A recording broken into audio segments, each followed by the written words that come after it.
Great, thank you. So we will begin with the land acknowledgement, and Mayor Hull will do that for us. For more than 15,000 years, the First Nations walked upon and cared for the lands we now call home. Anishinaabek, Haudenosaunee, Ojibwe, and many others who were families, friends, and communities the way we are today. The town of Collingwood acknowledges the Lake Simcoe-Nottawasaga Treaty of 1818 and the relationship it establishes with the original inhabitants of Turtle Island. We acknowledge the reality of our shared history and the current contributions of Indigenous people within our community. We seek to continue empowering expressions of pride amongst all of the diverse stakeholders in this area. We seek to do better and to continue to recognize, learn, and grow in friendship and community, nation to nation. Mayor? So I will read out the motion to adopt the agenda, that the content of the Development and Operations Services Standing Committee agenda for September 12th, 2022 be adopted as presented. Mover and seconder. Councillor Hamlin, Mayor Hull, all in favor? That is carried. And declarations of pecuniary interest. Are there any to declare tonight? Okay, seeing none, should you find yourself in that position later on in the meeting, please feel free to speak out. Is there any business arising from the previous meeting? Okay, seeing none, then we will move on to item 5, which is deputations. And our first, 5.1, is Mr. Bruce Zigman, and he will be speaking to us about traffic calming efforts. Is Mr. Zigman online, perhaps? Thank you, Chair Doherty. Yes, he is. There we go. There. Thank you. Welcome. I wanted to speak to you about just the dangers at the intersection of Ontario and 4th. I believe this topic was brought up at one of your meetings a little over a year ago. I don't have the exact date of that meeting, but I believe there was a conclusion that some sort of traffic calming solution was going to be applied by summer 2022. So I'm just here today to follow up and to see if anything's been done or if there's any progress, or if this has to be nudged a little more. Okay, thank you, Mr. Zigman. Is there anything else that you would like to speak about? And I can then turn your question over to staff. I don't want to be redundant. I believe all the dangers were brought up last year at the meeting, along with some opinions of police officers and other officials in the area who have observed that corner. So I'll leave it at that. And if you guys have any questions, I'd be happy to answer that. Very good. So perhaps I can turn that over to Director Slama is online, I assume, or CAO? Yes. Thank you, Chair. And actually, I do have one quick question of the delegate, Mr. Zigman. Was it you who did the delegation last year, the one that you're referring to? Just want to make sure that we can locate that one easily after the meeting. And after that, I do. Director Slama is here to speak to the item. No, it was not myself. I could track it down. It might have been a board member on the BIA who brought it up on my behalf and on other people's behalf, but it was not myself. Okay, thank you. Director Slama? Thank you, Chair Doherty. Thanks for the opportunity just to provide some comments. So thank you, Mr. Zigman, for coming this evening and asking your questions. I was expecting maybe that you were going to provide a bit more information about what you felt were some of the dangers that you're witnessing, maybe, or are being experienced at that intersection. But as CAO Skinner said, we will look up the previous delegation. What I can say was that there was no direction from council to move forward with any specific initiative at the location last year. So typically how the town considers requests for, we do have policies that look that can be followed for requests for traffic signals or stop signs and also pedestrian crossings. So in the case of Hurontario and Fourth, actually, I'll say one more thing. I'll back up a second.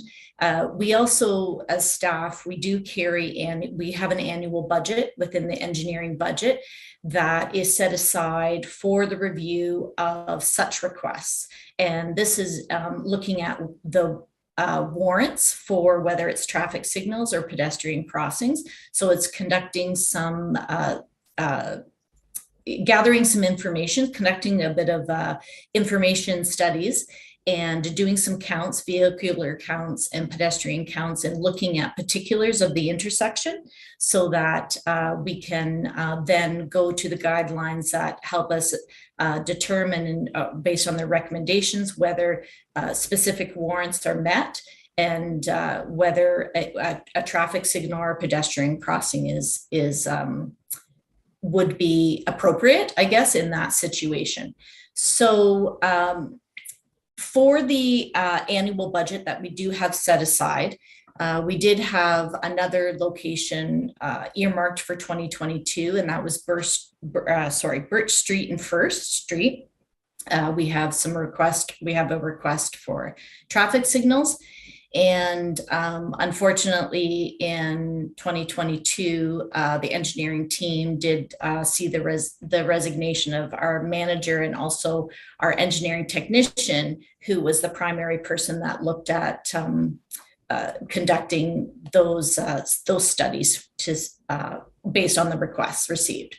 So we are pleased to say that we have refilled the position for the engineering technician, and the new employee that we have on our team has this really solid background in pedestrian and traffic management.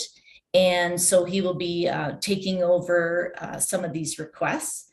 And I can't say what we'll get to in 2022, but we are working through our budget right now, and we do have the intersection of Hurontario and Fourth marked as one to be reviewed in 2023.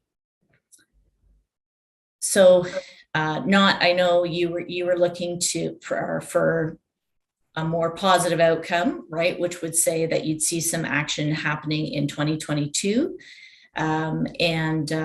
But I guess I would just reiterate that there was no specific direction received by staff to change what the plan was. And staff just generally will inform council at budget time when we're looking at these annual budgets, what staff has planned to move forward with.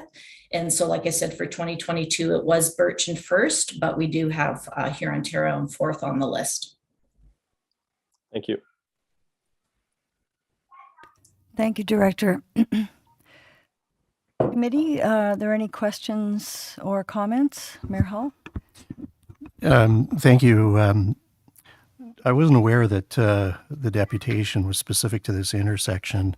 I just read it as traffic calming in general, but listening to the remarks from both parties, there was no deputation. It was something that was brought or raised through the BIA and then was raised either at committee or at council.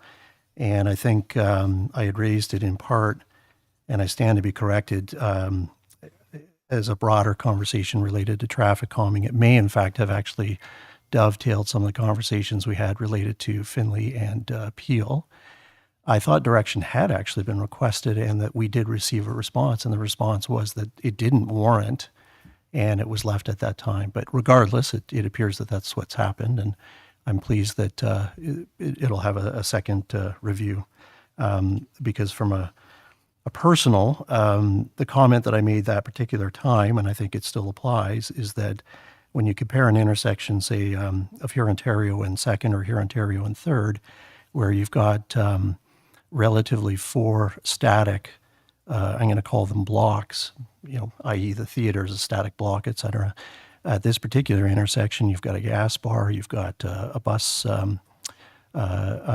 stop, you've got multiple moving parts that make it kind of tricky. And I think that it's worth taking a second look. So anyway, I'm pleased if staff would do that. Thank you, Mayor Councillor Hamlin. Yes, thank you. Thank you for bringing this matter, Mr. Zigman, back to our committee.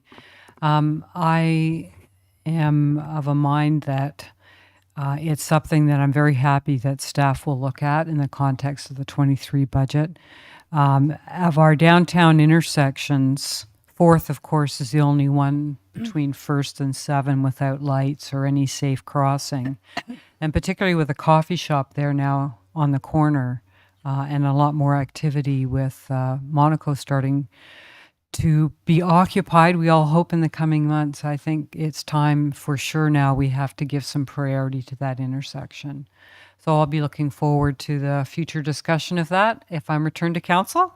And thank you so much for coming. Thank you. Thank you, Councillor. Thank you very much, Mr. Zigman, for appearing today. Oh, Director Salama, is that your hand up? It is, if I Okay. may. Thank you, Chair.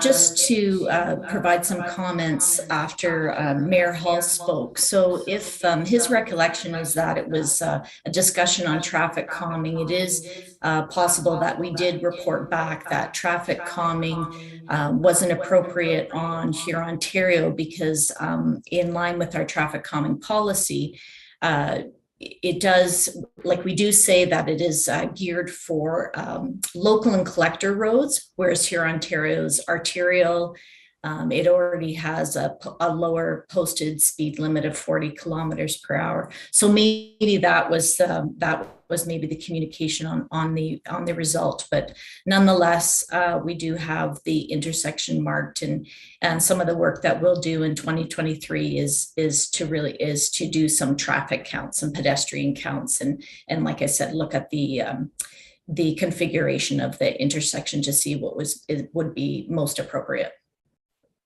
if it's warranted. Thank you. And thank you again, Mr. Zigman, for bringing this to our attention.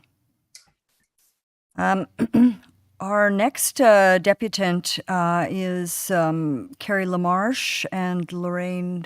Actually, I see it's not Lorraine here, on behalf of the residences of Silvercreek.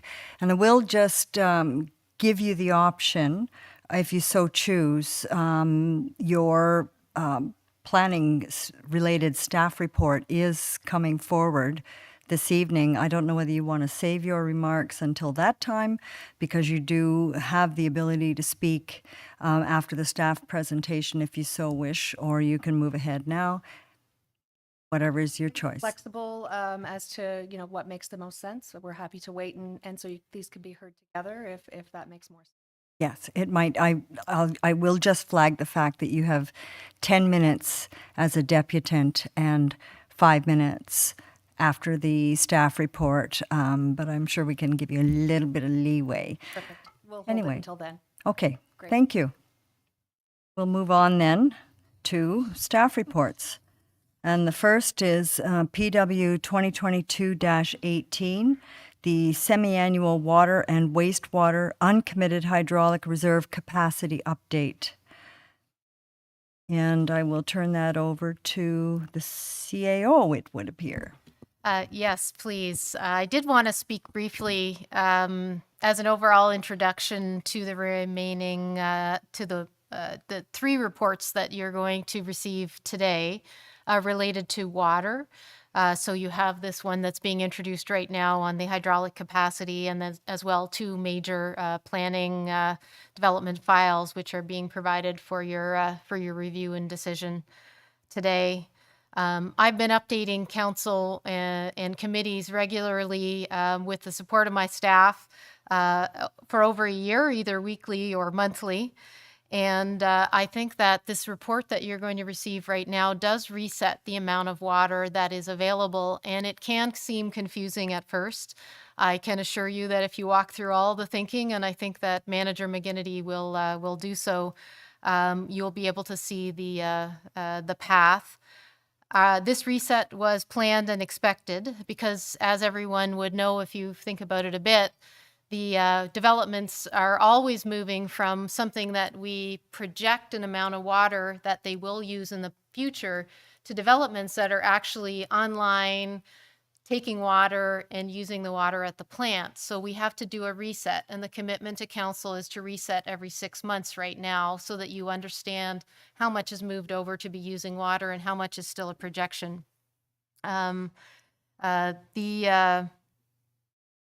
This reset also incorporates updates to the development standards for water and wastewater use. And as we go through this, you'll also see that Manager McGinnity will explain further summer and winter usage and our intentions to support developers, purchasers, businesses, and residents in the coming years.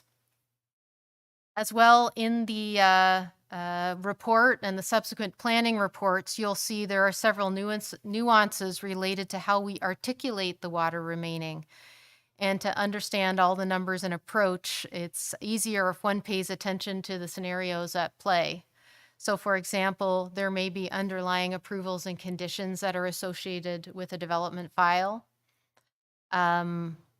During the interim control bylaw, all the development stopped except via exceptions. And we were, with this new lens, able to, with council's approval, keep the normal amounts of development happening. However, during the ICBL, it's just the exemptions that are going forward. Sometimes we talk about, and you'll hear different folks talking this evening, about our post-interim control bylaw situation, which becomes a little different. And there are some nuances where the rules for calculating hydraulic capacity and uncommitted hydraulic capacity do not align 100% with the exemptions and services allocation capacity policy, whatever the SCAP stands for, as well, because that's something that's a little different than the MECP's Environment Conservation and Parks rules for uncommitted hydraulic capacity. So you'll see as we walk you through these that there are some nuances that are worth paying attention to. I hope you'll be pleased with the hard work that's been done to bring you what I think is some good news tonight, but I won't preempt that news as we dive into these the 3 reports you're about to hear. And I think the first one then would be the hydraulic capacity, and I don't know if Director Slama is going to speak, I believe so, briefly before Manager McGinnity. Thank you. Director Slama?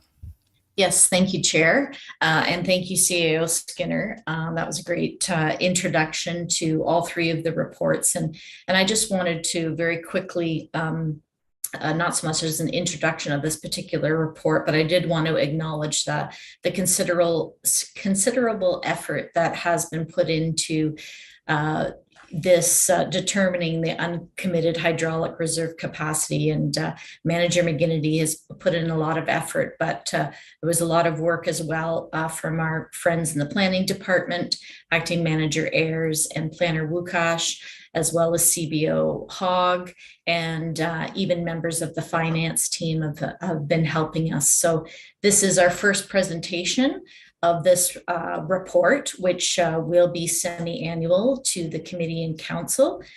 So certainly we're interested in knowing how you felt our presentation of the information is, and if there's any possible improvements that would help yourselves and the public understand. So with that, I'll hand it over to Manager McGinnity. Thank you very much. So I'm going to advance the slide. Great, thank you. So as you're aware, our water treatment plant is operating at about 81% of its rated capacity.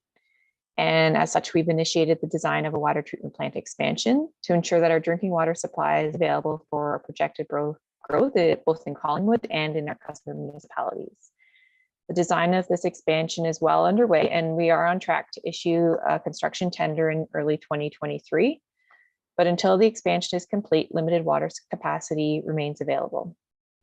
So to ensure our water and wastewater capacity allocations to development can be properly managed under these limiting conditions, the town passed an interim control bylaw, or ICBL, on April 26, 2021, to allow the town to complete a land use planning study to address servicing allocations. Through this land use planning study process, a servicing capacity allocation policy, or SCAP, was developed and subsequently approved by council. The SCAP, which came into effect on May 17th, requires a semi-annual update to council on the drinking water and wastewater uncommitted hydraulic reserve capacities. And we are pleased to present this first update under the SCAP this evening. Next slide. To walk you through the calculations, the hydraulic reserve capacity represents the remaining treatment capacity at our water and wastewater facilities when we take into consideration either the maximum day for water or the average day flows for wastewater and any municipal supply commitments. The hydraulic reserve capacity number will continue to decrease over time as development projects achieve occupancy and servicing begins to flow. Next slide. The hydraulic reserve capacity was calculated considering the averages of the maximum day demands and average day flows over the past 3 years, as well as our contractual obligations to supply water to New Tecumseth and the town of the Blue Mountains. We also considered the hydraulic reserve capacity in the drinking water system under winter operating conditions, as historical data has indicated that this was being constrained by our existing disinfection processes. For ease of reference, the hydraulic reserve capacity has been converted to single dwelling unit equivalents, or SDUs. Based on these calculations, it appears that we are not currently constrained by our winter operating conditions. And this is being attributed to lower winter maximum day demands in the past 3 years due to the impact of the provincial COVID-19 restrictions on seasonal residents and winter tourism. However, it is likely that these per capita demands will increase again in the coming years as COVID restrictions are lifted. Next slide. To determine the servicing capacity that remains available for new development proposals, we need to calculate the uncommitted hydraulic reserve capacity. And this is calculated by subtracting any servicing commitments to development, as well as a factor of safety, from the hydraulic reserve capacity. The servicing required to support unconnected developments is projected using the recently updated development standards. Next slide. So in accordance with the SCAP, uncommitted servicing capacity includes the servicing capacity required for properties that have an ICBL exemption, but have not yet received required planning approvals or building permits, development proposals with site plan approval, or registered plan of subdivision that does not require any other planning approvals, building permits that were issued that did not require any planning approvals, town projects on record with environmental services, such as the Alwyn splash pad, and capacity that was set aside by council for affordable housing projects through the ICBL process.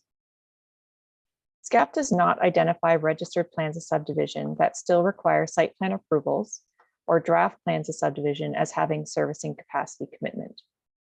To try to provide further clarity on committed versus uncommitted servicing capacity, 2 examples are the Summit View subdivision and the Balmoral subdivision. Summit View is a registered plan of subdivision with lots to build out, so it is considered an approved development with committed capacity. However, this development still requires an ICBL exemption to proceed to obtain building permits while the ICBL remains in effect, but no further servicing capacity commitment is required. On the other hand, Balmoral Block 3 is part of a registered plan of subdivision, but requires site plan approval. In accordance with the SCAP, this is conditionally approved development with uncommitted servicing capacity and needs a servicing capacity allocation plus an ICBL exemption to proceed while the ICBL is in effect. I would also like to note that the servicing capacity requirements were recalculated, as we said previously, when preparing this update for both approved and active planning files based on the amendments to the development standards that were approved by Council in August. This was done to ensure we had the best available estimate for the servicing capacity requirements for these unconnected developments. Next slide. After completing the detailed review of all the development files and considering a 5% factor of safety, the uncommitted hydraulic reserve capacity is currently 1,376 SDUs for the drinking water system and 4,530 SDUs for the wastewater system. It is notable that the uncommitted hydraulic reserve capacity for the drinking water system is slightly higher than what was presented to Council in March 2022.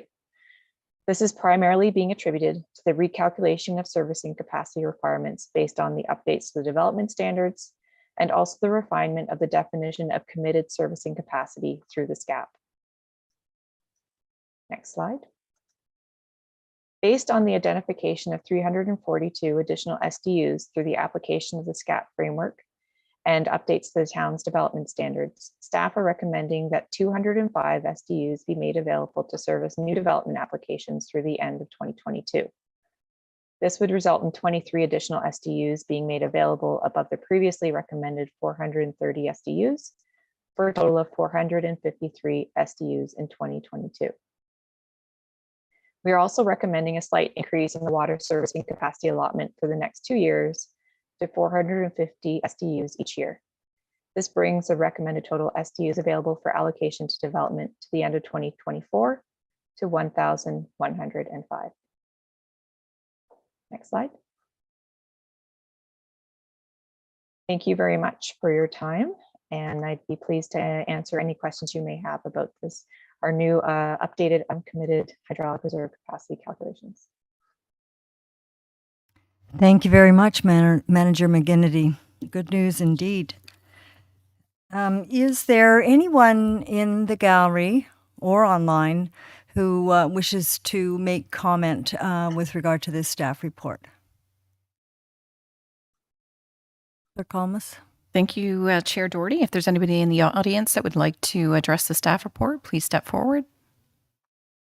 Seeing none at this time, we do have a few attending remotely. If you would like to address the staff report, please press the raise your hand feature at the bottom of your Zoom screen.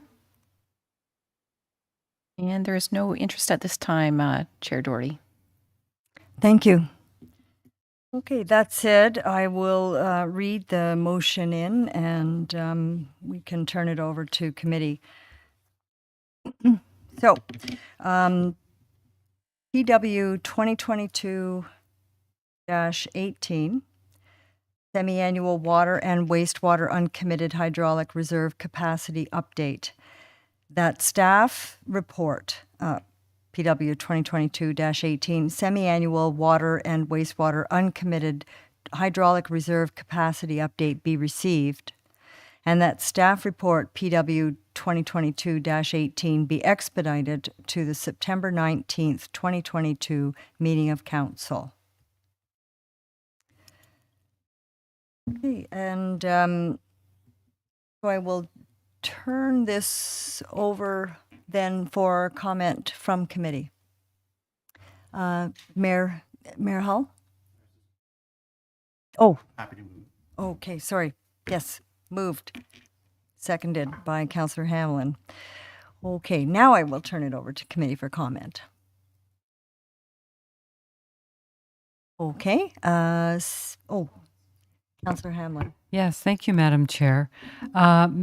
Manager McGinnity, I was just wondering if you could confirm the numbers that are available as converted, as I know you've done, to single development units for both drinking water and wastewater to the end of 2024. Not wastewater, but waste facility, yeah. For you, Madam Chair. Sorry, it was 1,000 we were recommending be allotted, or the actual number of SDUs?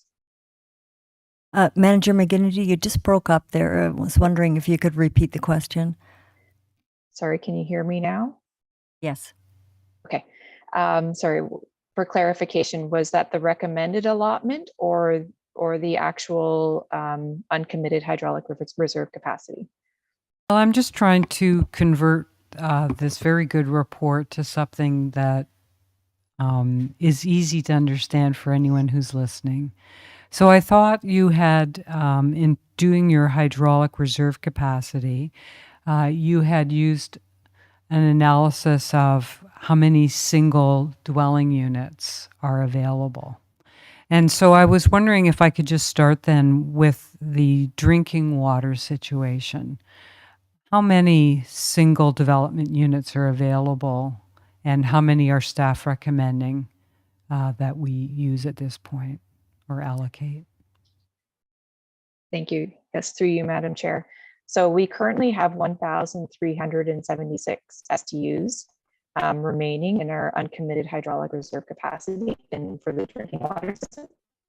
And through to the end of 2024, recognizing that's not when the plant is going to be online and commissioned, but we're just trying to forecast for the next couple of years.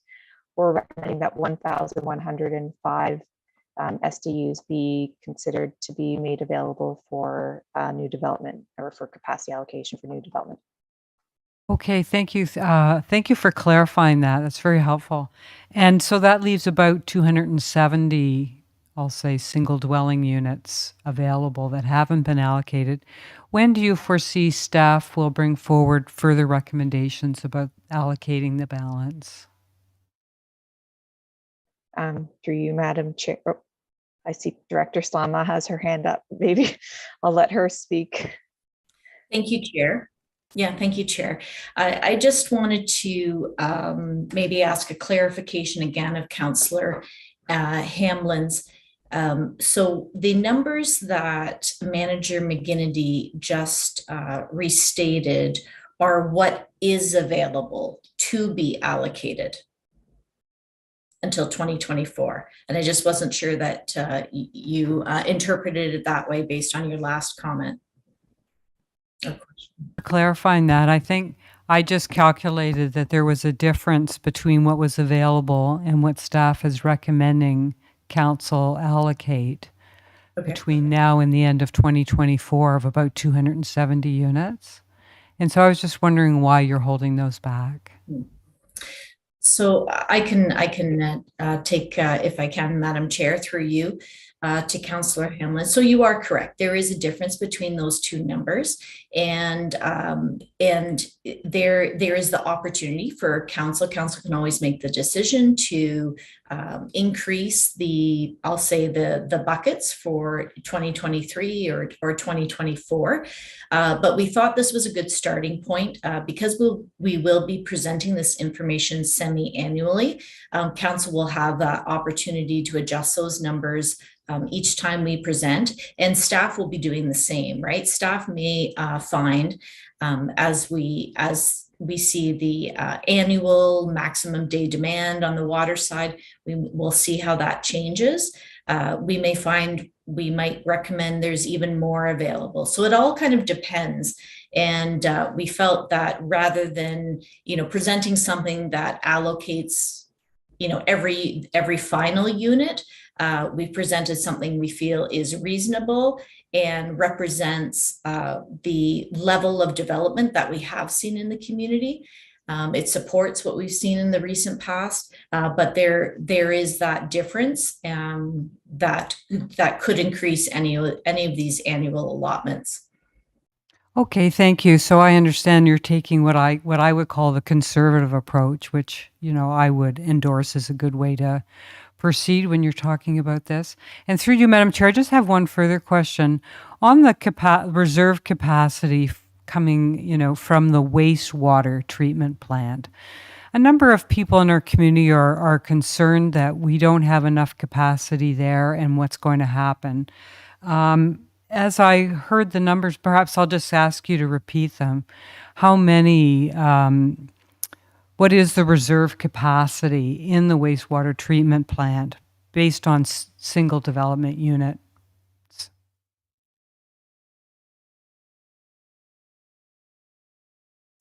Just unmute me. Okay.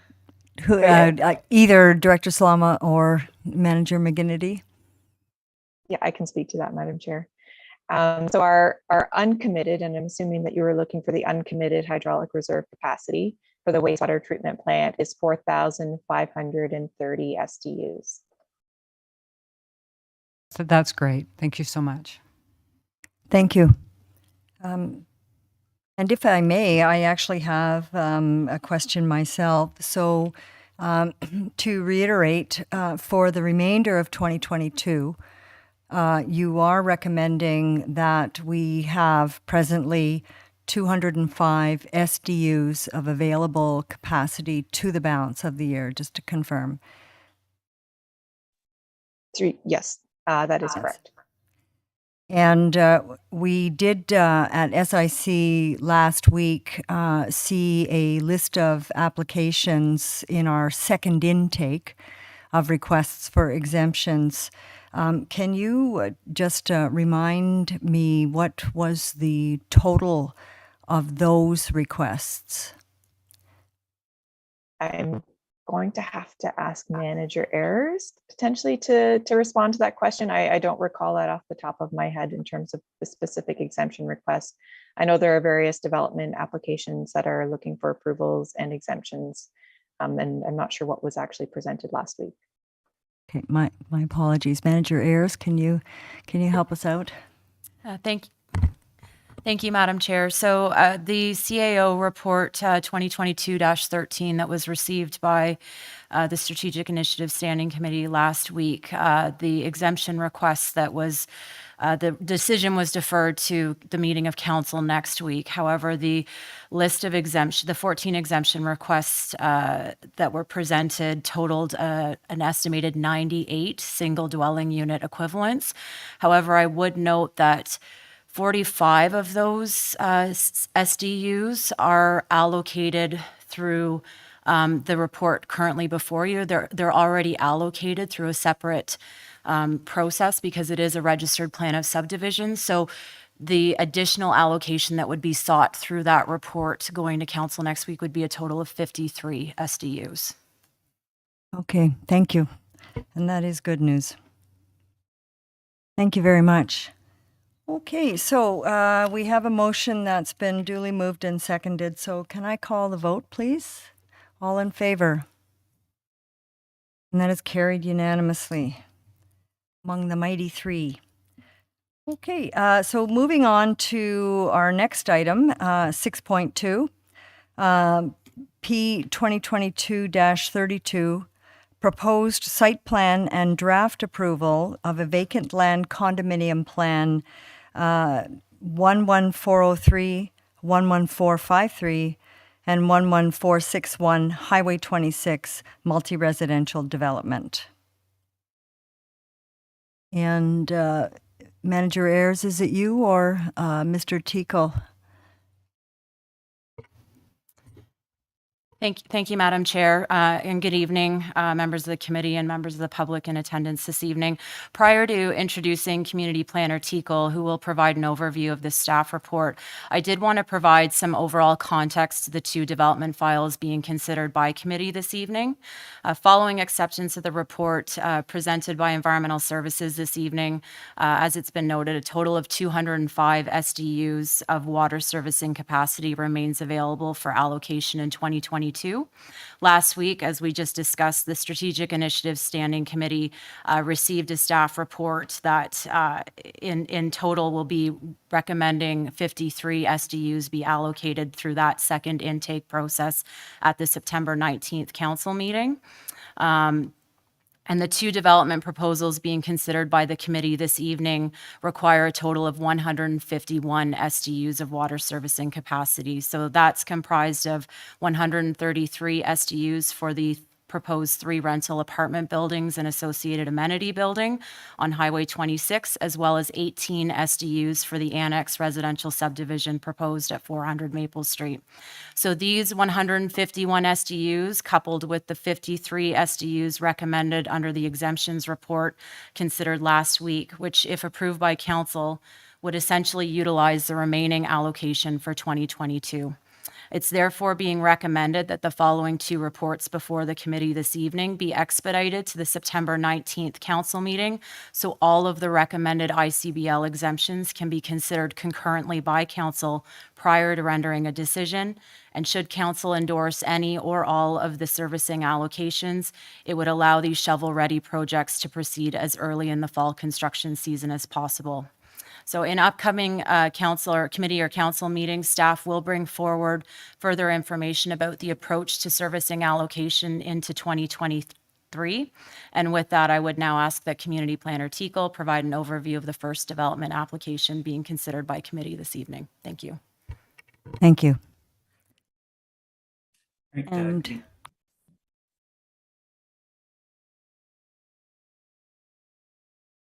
Yep. okay, when you're ready. All right.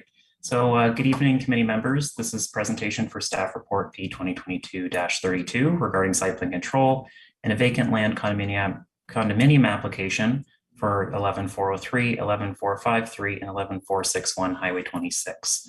This presentation will provide a brief overview of those applications and the associated recommendation. Next slide, please. So this is a 2018 aerial photograph of the subject lands, which are located on the south side of Highway 26. The property is L-shaped and wraps around the town-owned Carmichael Reservoir to the northeast. Other surrounding land uses include residential uses, predominantly condominium dwellings in a variety of built forms, including Lighthouse Point to the north, Rupert's Landing to the east, and Wildwood to the south, single detached residential dwellings to the west, environmental protection associated with the Cranberry Lake wetland to the southwest, and a vacant commercially zoned property to the northeast of Waterfalls Lane, which is the private road. Next slide, please. So the pre-consultation meeting for the development proposal occurred in January of 2020. A formal site plan control application submission was first made in July of 2020, and a subsequent vacant land condominium application was made in October 2021, and a public meeting for the condominium application was held on January 31st, 2022. In terms of water capacity allocation, the development proposal consists of 3 rental apartment buildings and an attached amenity building, which require 133 SDUs. Next slide, please. So this is an overall site plan proposed for the subject property. The approval before you today is for site works across the property and also for 3 rental apartment buildings on the western side of the property. So that development proposal consists of 187 rental apartment units in 3 separate 4-story buildings. Building 1 is at the north end of the property and site parallel to Highway 26, and it has 71 apartment units. Building 2 is located in the middle, oriented north-south with 45 apartment units. And Building 3 and the attached amenity building is located at the south end of the property and has 71 apartment units. Outdoor amenities are also proposed adjacent to the amenity building, as well as in the central landscaped area in the parking lot. Surface and underground parking, including accessible spaces, are proposed for all 3 buildings. Individual units would also have balconies and at-grade patios for additional private outdoor amenity space. Vehicular access to the site would be from Highway 26 at the signaled intersection that aligns with Waterfalls Lane, which is the private road across Highway 26 to the north going to Lighthouse Point. And by way of an easement from the intersection to the Cranberry Marsh Trails to the south, public access for pedestrians would be provided through the site. The developer would also partner with the town to continue the multi-use trail along Highway 26. While not subject of the current recommendation for site plan approval, a future development phase of 60 condominium bungalow townhouses is proposed for the eastern side of the site. Next slide, please. So to provide a better sense of what the proposal will look like once constructed, the next few slides provide some architectural renderings of the proposed development. So this slide shows an aerial view of the subject property once constructed, looking northeast with the apartment buildings in the foreground. Building 1's at the left, addressing Highway 26, and Building 3 and the amenity building are at the right, with Building 2 in the middle. And the future phase of townhouses are depicted behind the apartments. Next slide, please. It's a second aerial view from the opposite direction with Highway 26 in the foreground and the apartment shown behind the future townhouse phase. And Building 1 is at the right, addressing Highway 26, and Building 3 at the left. Next slide, please. This is an architectural rendering of Building 1 at the vehicular entrance to the site from Highway 26.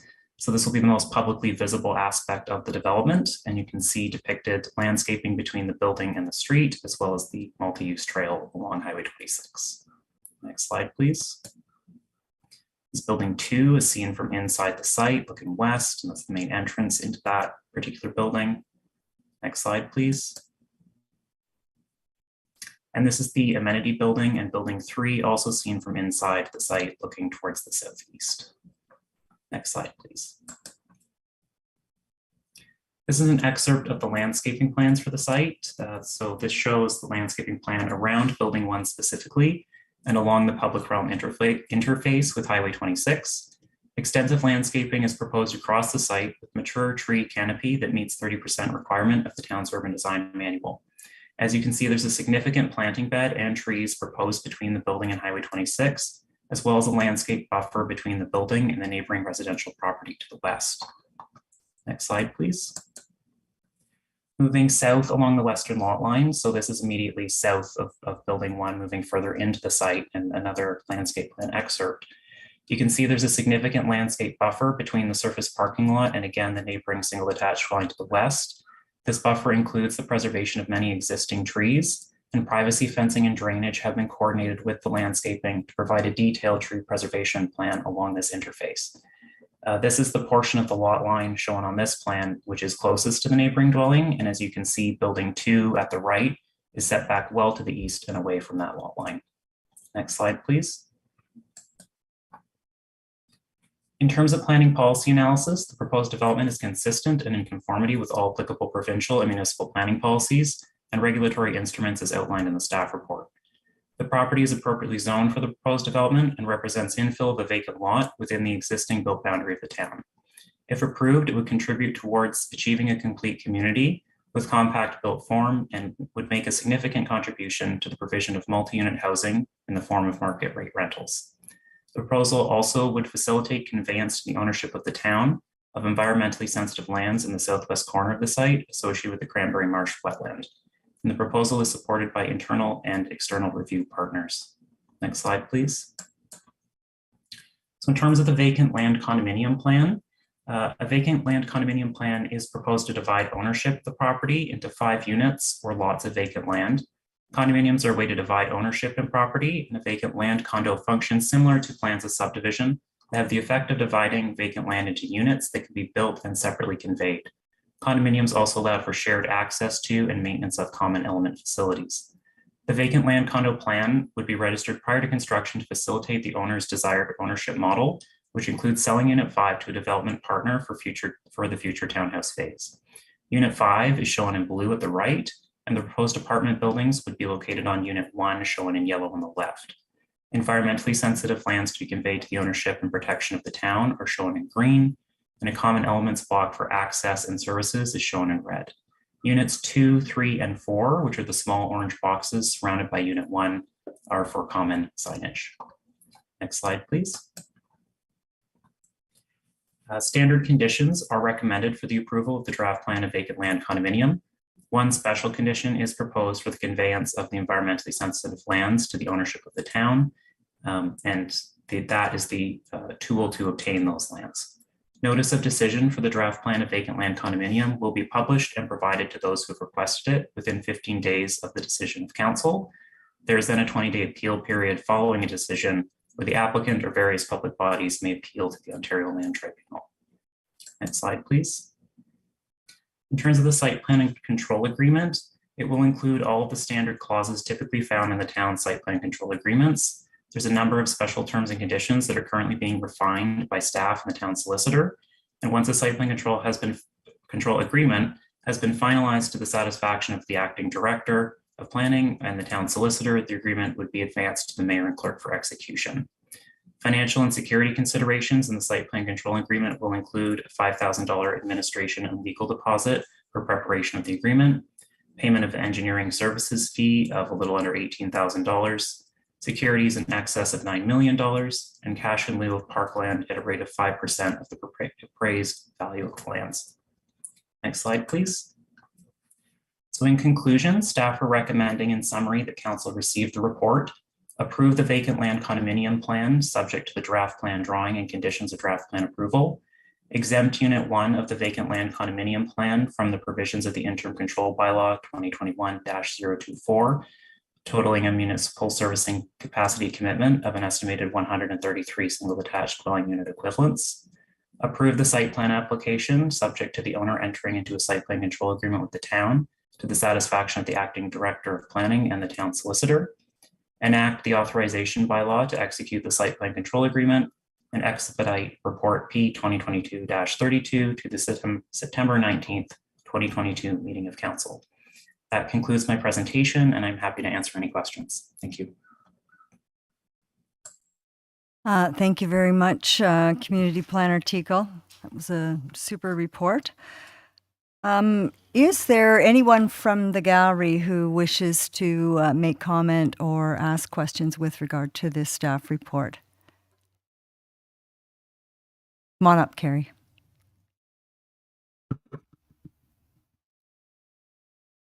Thank you, Madam Chair. I'm not sure if we're able to get Lorraine virtually as well. Perfect. I'm very glad that we waited. Justin did a far better job than I could in explaining the development and going through it. So thank you so much, Justin, for the great overview.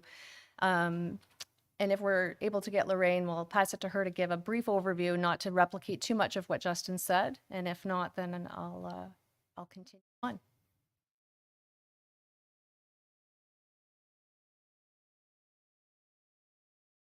Dodie, she is now on screen, Lorraine. Over to you, Lorraine. Yeah, good evening. Hello. I think we have a presentation that we've provided to the clerk's office. If we could display that, please.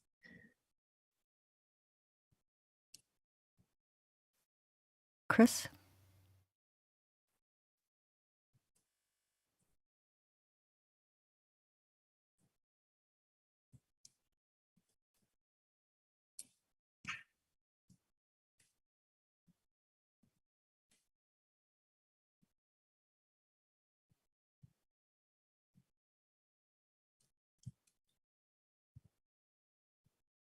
Is that working?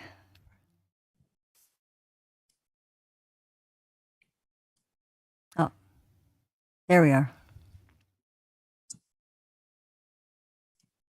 Terrific. All right, good evening, members of council, town staff, and members of the public. My name is Lorraine Roberts. I'm one of the development managers with Skydev. Presenting in person there with you today is our Vice President, Carrie Lamarche, and also in attendance in person is our President, Greg Jones. We're pleased to bring forward our applications for site plan approval and vacant land condo for a project that includes rental apartments and townhouses. Next slide, please. We've been working with a number of consultants to review the technical requirements of the site and design that's required for infrastructure to support the rental housing and townhouses of this project. Next slide, please. I won't go into details of the site location. I appreciate Community Planner Teakle's presentation, and he did an excellent overview. Next slide, please. The proposed development, you'll see in green, are the 3 4-story rental apartment buildings with a mix of 1, 2, and 3 bedroom units. The area in purple is the proposed 60 townhouse units. In gray, at the bottom left-hand side of your screen, is the environmental protected lands, which will be dedicated to the town. Adjacent to the Cranberry Inn Trail connection to the southwest, we are proposing a spacious indoor and outdoor amenity facility offering picturesque views and a variety of amenities. The site will consist of surface parking as well as underground parking that has adjacent storage lockers. Our Severance and Common Elements roadway is being created by way of a vacant land condominium to ensure ongoing maintenance requirements are clearly set out for both the rental apartment property and the townhouses. The vacant land condo approval creates the common element roadway that's shown there in yellow and separates the parcel of land from the rental apartment development and the townhouse development. Next slide, please. There's a number of renderings which Community Planner Teakle also presented. You'll see in the top left and bottom right are examples of how the apartment buildings will look finished with high quality gray and off-white masonry with wood on the windows and balconies, large windows, and patio doors. The top right corner presents the condo townhouse units with complementary exterior finishes, and the bottom left-hand side is an example of what the outdoor amenity space will look like. And I'll pass this over to Carrie. Next slide, please.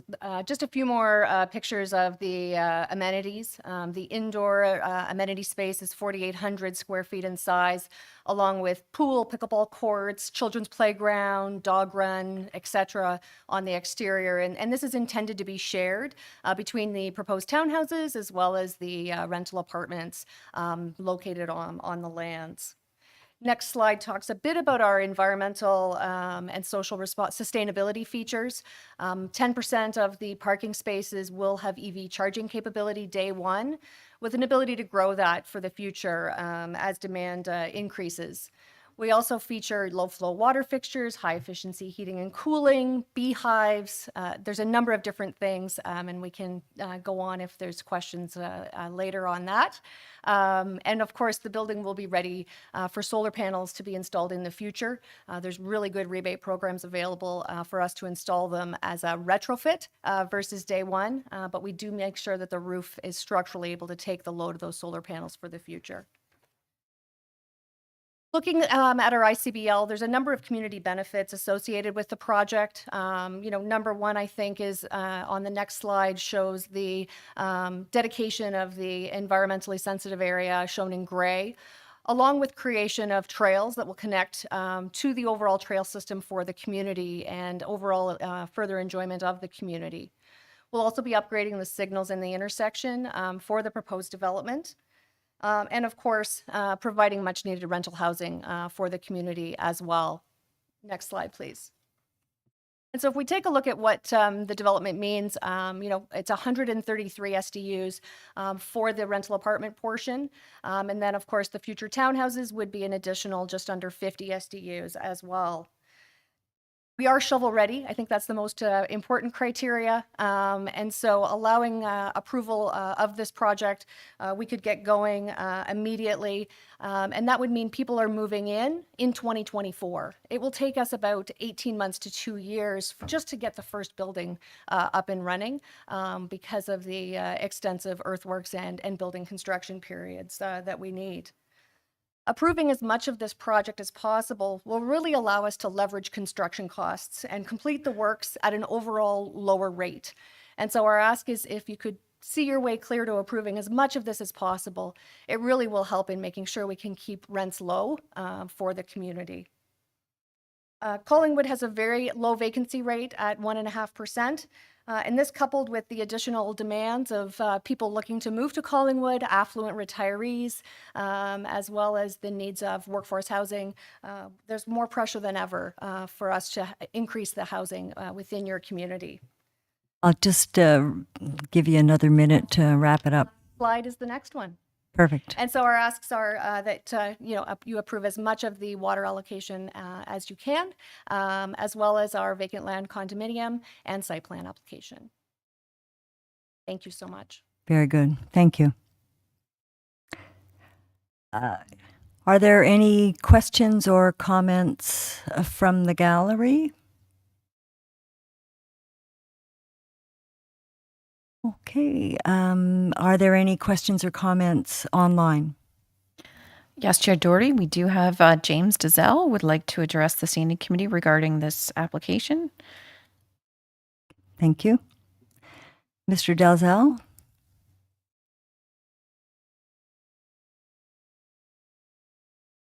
Can you hear me?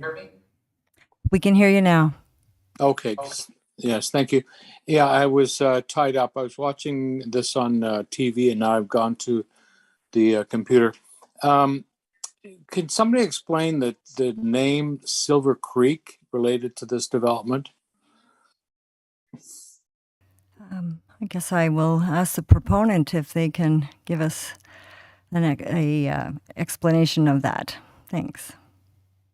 Yeah, and we definitely looked with our marketing team at a number of different names for the development, and thought that Silvercreek, reflected the local community and the heritage of the area.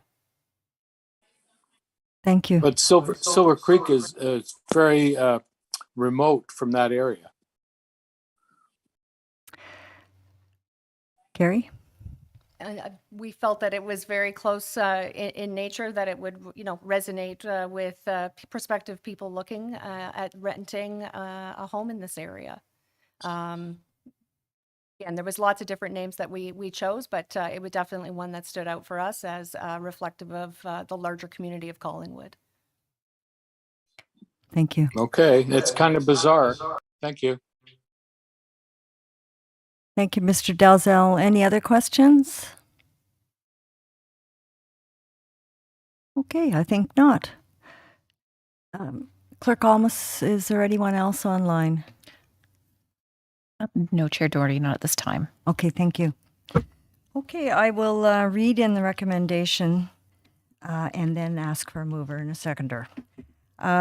So that a staff report P 2022-32 proposed site plan and draft approval of the vacant land condominium plan 11403, 11453, and 11461 Highway 26 multi-residential development be received, and that draft approval of the vacant land condominium plan be granted, subject to the draft plan drawings and conditions of draft plan approval attached as appendices E and F.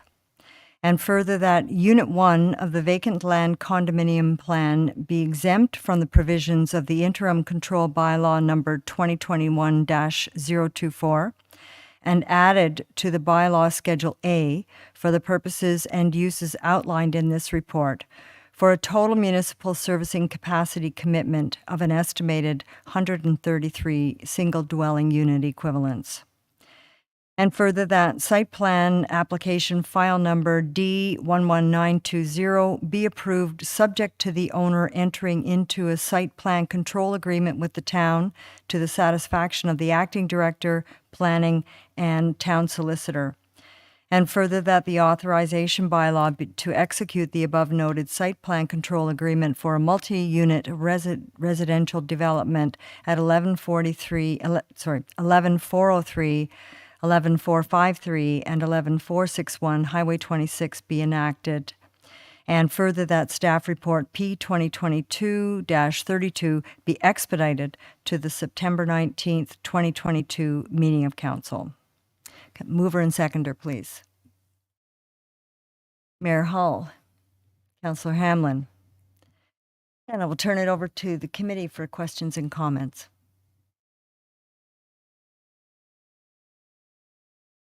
Councillor Hamlin. Thank you, Madam Chair. And through you, can someone explain in a little more detail the trails that are going to be provided as part of this proposal? Okay. Can I perhaps, Acting Director of Planning, Lindsay Through you, Madam, Ayers. through you, Madam Chair, I would refer that to Community Planner Teakle. Okay, terrific. Thank you. Through the chair to Councillor Hamlin. So there is a number of trails that are being proposed to be extended or added through this development proposal. So the primary one is an extension of the multi-use trail that currently exists in certain sections, but not along the frontage of this development, along Highway 26. So it would extend where this trail currently terminates to the west of the subject property, south to Cranberry Trail East, being a bit of a confusing street name because that is the street as opposed to another trail. And it would also provide connections from the rear of this site to the existing town trails that exist around the Cranberry Marsh wetland. Okay, thank you. My next question is for the developer of the site. I understand the 3 rental buildings and the townhouses as being 2 distinct parts of the project. But in terms of proceeding and your request for allocation, Through you, Madam Chair, am I right in thinking that you're requesting water allocation for all three of the rental buildings up front? Thank you, through you, Madam Chair. So at this point, we'll take whatever water you're able to free up and give to us.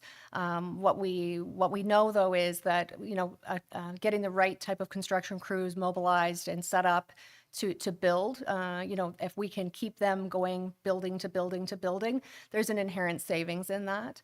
Additionally, we need to do some service extensions as well as the offsite improvements that benefit both the townhouses and the rental apartments. And so, without the townhouse portion available, the entire cost of that has to be borne by the apartment building to bring those services in place. Our request is really to approve as much of it as you can, because it really helps in the cost per unit, I'll call it. And just as a follow-up to that, through you, Madam Chair, I understand exactly what you're saying, because that would be a big commitment to extend services and do all of what you've described without a commitment to water. I get that. But how long a build period would you see for the three rental buildings? So our preliminary schedule shows that the first building is about 20 months to build. It has the amenity building beside, which takes a bit longer. But what we would do is, once the foundations are up, we would move the foundation crew to start the next building. And there would be about a 6-month stagger between each building. Okay, so that's... Total timeline takes us out to the end of 2025. Okay, thank you. And you're not asking for water allocation right now for the townhouses, is that right, through you, Madam Chair? And so I would say we're asking for as much water allocation as you can see your way to grant us. Okay, I appreciate that. Thank you very much. Thank you. Any other questions or comments? Thank you, Mayor Hall. Perhaps through you to staff, and maybe not a question that can be answered tonight, and therefore perhaps brought forward on the 19th, if possible, given that it's been requested to expedite. I'm not going to go back to the report in terms of the capacity and the math, but the proponent is requesting maximum. So just hypothetical, if they were given the maximum for the entire development, so the three buildings plus the towns, the question would be, A, is their capacity? And of the three rental buildings, how much of that, in terms of a percentage, would they, as a proponent, give back in terms of below market for a period of time in exchange for that water capacity?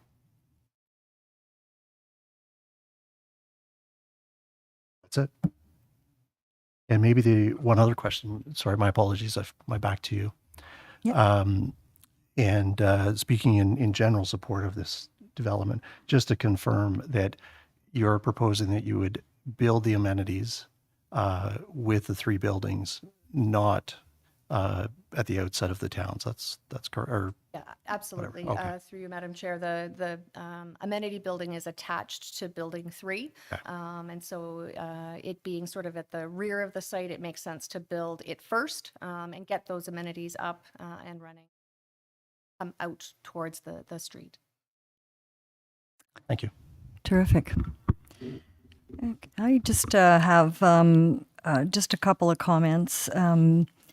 First of all, this is precisely the kind of housing that our community needs right now. So I think I speak for all of us that we're very happy to see this proposal come forward. Am also very pleased to see your comments about the amenities, and most particularly when those amenities are going to be constructed, because it seems to me that there would be hardly any reason to leave outside of maybe having to go to work. So that's good planning.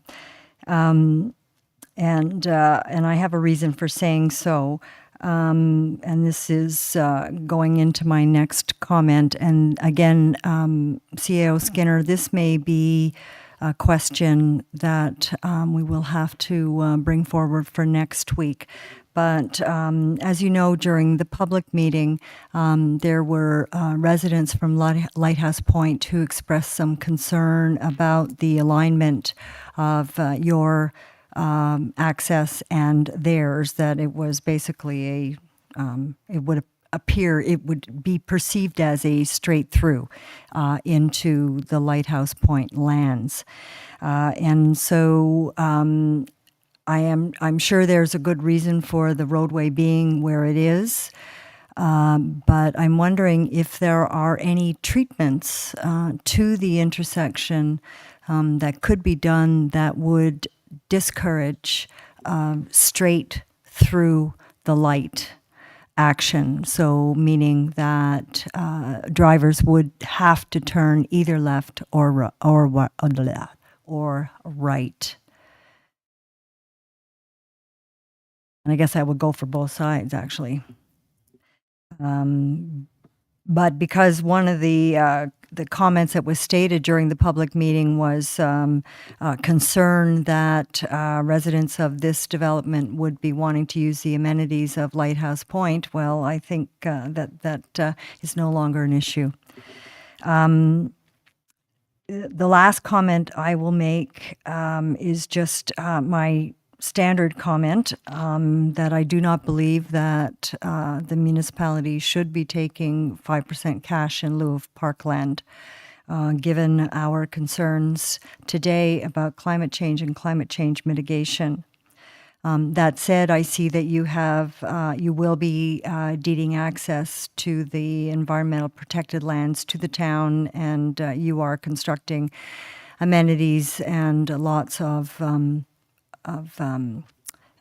treed and soft surface areas. So in this particular case, it's not as much of a concern of mine, but for the record, I just want to say that again. That's probably way too much than the chair should have said when the chair is chairing, but however, Councillor Hamlin. Thank you. Your comment about the lining up with the lighthouse entrance reminded me of another question I had jotted down, if I could. Certainly. Quickly. And this really is for our staff, and perhaps Director Slama could answer this, or at least maybe advise us at council when this comes up. There's been a lot of asks from this area to have the lights put in along 26 at the entrance to Lighthouse. And as I understand the response to date, we're waiting for the joining together of Cranberry East and West in the McPherson development before there'll be sufficient traffic that would trigger MTOs allowing us to put lights on 26. So my question is, through you, Madam Chair, this development will add, by my adding, 247 units in this area. Is it possible that we could use this to move up when the lights could be considered at that intersection? Thank you. Thank you. Well, I guess that might be a question for either yourself, CAO, or Director Slama. And I see Director Slama's popped up again. Thank you, Chair Doherty. Through the chair to Councillor Hamlin. So currently, the installation of traffic signals at Cranberry Trail East and Highway 26 is a requirement for phase 5 and 6 of the McPherson development. So it is one of their conditions, development conditions. And I appreciate your question. And so I guess I would like to take it back and have some conversations with Acting Manager West and just confirm how potential development on that west side of Highway 26 was considered in that decision for the intersection. Fair enough. Thank you so much. Thank you. CAO Skinner. Thank you, Chair. I did want to add one more comment, and it's through you to Councillor Hamlin, but it addresses some of the other questions that have come up with respect to, say, for example, here Ontario and Forth. From a traffic engineering perspective, typically what the warrants do is they try to balance the overall delay to all the drivers. For example, if you're introducing signals, say on a busy road, so that the crossroad people could get out and turn left. One sort of looks overall at what's the delay to the people on the main road and the side road, and when is it warranted to introduce those signals? And as well, when one introduces a traffic control device, there often are more collisions than there were previously. We get things like people side swipes turning left, people rear-ending folks who have stopped at a set of signals, for example, if they haven't noticed a person in front of them has stopped. So what the warrants typically do is they try to balance what is the optimal flows of traffic and pedestrians so that everyone is safer and or the overall flow across the community is optimized. So I just wanted to say that today, and we might say it again next week at council when we start to talk about these pieces again. When we hear from the community and we want to check the warrants, generally it is about how do we get the best out of the things that we install so we get the outcomes that we want. And of course, the checks for things like Director Salama had mentioned, and I believe the developer mentioned for this development as well, that the development conditions that were set are being fulfilled in the right order. So there's a bit of complexity to it, and I just wanted to put that on the table today so everyone would understand where we're coming from sometimes when we take a really thorough look at these things. Thank you. Thank you very much. Okay, if there is nothing further, then I will call the vote. All in favor? And that's carried unanimously. Thank you very much for coming out. Okay, next item. 6.3. P 2022-33, proposed deeming bylaw, zoning bylaw amendment, and draft approval of a plan of subdivision 400 Maple, or the Annex. And I will turn that over to Acting Director Ayers. Thank you, Madam Chair, and good evening again. It has been a very long time since I stood at this podium, so I hope you can all bear with me while I go through this presentation. So the purpose of this presentation is just to provide an overview of the deeming bylaw, the zoning bylaw amendment, and the draft plan of subdivision for the proposed residential development at 400 Maple Street. Next slide, please. So this is a 2018 aerial image of the subject lands, which are located on the north side of 6th Street, the west side of Maple Street, and the south side of 5th Street in what is commonly referred to as the Tree Streets area of Collingwood. The property is approximately 0.6 hectares in size and is designated as a property of cultural heritage value or interest under Part 4 of the Ontario Heritage Act due to the existing Victoria School Annex building. Surrounding land uses include predominantly single detached residential dwellings. Next slide, please. So the proposed development has been the subject of active planning applications for approximately 2 years. The pre-consultation application was submitted in June of 2020, followed by formal Planning Act applications for a zoning bylaw amendment, draft plan of subdivision, and site plan control in November of 2020. The applications were deemed complete on December 11th, 2020, and a statutory public meeting was held on January 25th of 2021. An application for a deeming bylaw was subsequently submitted in April of 2022. The proposed development has been extensively reviewed by town departments, external agencies, and third-party peer reviewers over the course of 5 submissions, and the deeming bylaw, zoning bylaw amendment, and draft plan of subdivision are now being recommended for approval. It is anticipated that the application for site plan control pertaining to the proposed condominium block will be advanced for committee and council's consideration in the future, subject to registration of the plan of subdivision. Next slide, please. So this slide simply illustrates the 6 parcels of land that are currently separately conveyable and are proposed to be lawfully merged into one contiguous lot through the deeming bylaw before committee this evening. Next slide, please. In terms of the current land use designations, the County of Simcoe official plan designates the town of Collingwood as a primary settlement area, which is where a significant portion of population and employment growth is to occur. Primary settlement areas are suitable for high intensification targets, public transit services, have full municipal services, and are to develop as complete communities. The Town of Collingwood official plan designates the subject lands as medium density residential exception 3. Permitted uses on the subject lands are limited to single detached, semi-detached, and townhouse dwellings, and one walk-up apartment dwelling consisting of a maximum of 7 units. Furthermore, a maximum of 19 dwelling units are permitted on the subject lands. The medium density residential exception 3 designation also contains policies that require the architectural design of buildings and landscape design be sympathetic with the character of the existing Victoria School Annex building and the adjacent residential neighborhood, and that architectural and landscape design guidelines be completed to the satisfaction of the town as a condition of draft plan approval. The subject lands are also located within the Collingwood intensification area, which consists of the older, built-up, and primarily low-density designated areas of Collingwood that are particularly well-suited for residential intensification, given their existing infrastructure and relative concentrations of community services, amenities, and employment. Next slide, please. So the Town of Collingwood zoning bylaw zones the subject lands as residential third density exception 38, and this site-specific zoning was the result of a zoning bylaw amendment adopted by Council in November of 2012. And as per the image on the right-hand side of the screen, the current site-specific zoning is based on a previously proposed condominium development. So in order to facilitate the current development proposal, a zoning bylaw amendment is required.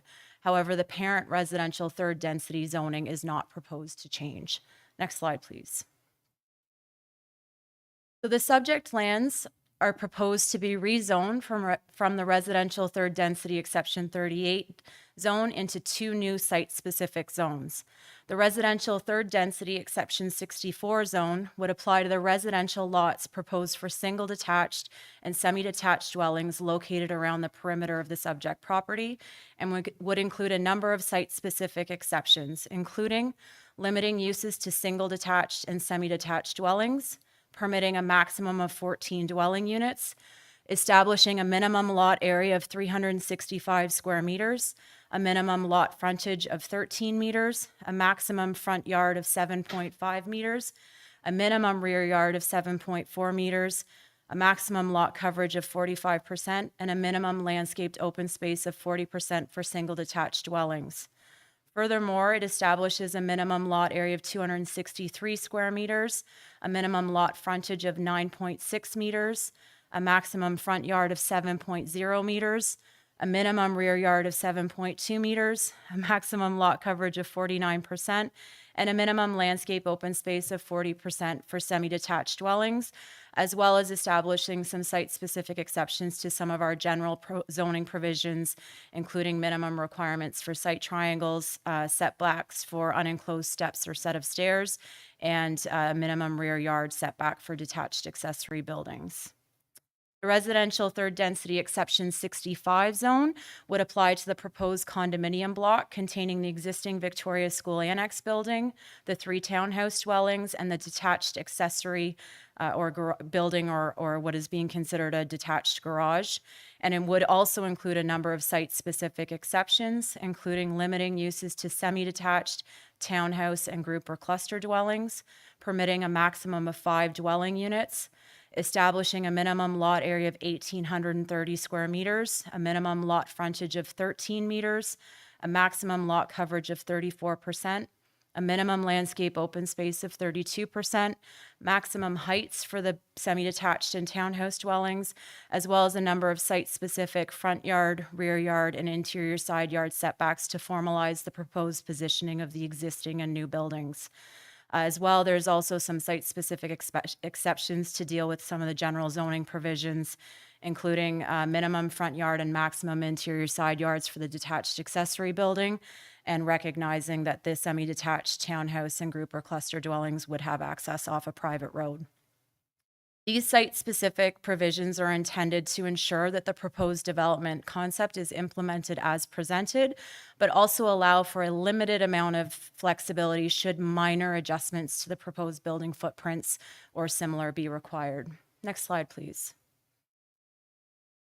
So the plan of subdivision proposes the creation of 9 lots and 3 blocks. The proposed 9 lots are comprised of 4 lots for single detached dwellings and 5 lots for 10 semi-detached dwellings, which would be further subdivided by part lot control in the future. The 4 single detached lots are proposed on each corner of the subject property, with the semi-detached lots located in between. The proposed 3 blocks are comprised of 1 condominium block containing the 2 semi-detached dwellings in the existing Victoria School Annex building and 3 townhouse dwellings in what's being referred to as a proposed coach house, as well as 2 blocks for daylight triangles that would be conveyed to the town. Next slide, please. The town has a set of standard conditions of draft approval that address the majority of technical matters required to ensure the orderly development of subdivisions. The proposed plan of subdivision will be subject to the majority of these standard conditions, including relatively new conditions that address municipal water and wastewater capacity allocation. Furthermore, to ensure that certain site-specific aspects of the proposed plan of subdivision are implemented, 5 special conditions within the conditions of draft approval are also proposed, including a requirement for easements for private storm sewers between the proposed freehold lots 6, 7, and 8 and lots 2, 3, and 4 in favor of the proposed condominium block, a requirement for a cost-sharing agreement or similar to provide for the ongoing repair, replacement, and maintenance of the storm sewer infrastructure internal to the development, which will not be assumed by the town. A requirement for specific external works on Maple Street, 5th Street, and 6th Street to support the proposed plan of subdivision. Requirement for the owner to provide 13 deciduous trees, 50 millimeter caliper, to the town as compensation for removal of 6 mature street trees identified as being in excellent to fair condition to facilitate the proposed plan of subdivision, and requirement to implement the recommendations of the Heritage Impact Assessment. Next slide, please. So this slide, there's a lot of details on this slide, but it generally illustrates the site plan, which identifies specific details pertaining to the configuration and layout of the proposed residential subdivision, including building locations and setbacks. These site-specific details have informed the proposed zoning bylaw amendment currently before the committee that was outlined earlier in this presentation. And as previously indicated, an application for site plan control for the proposed condominium block containing the Victoria School Annex building has been submitted and extensively reviewed through the town's development review process.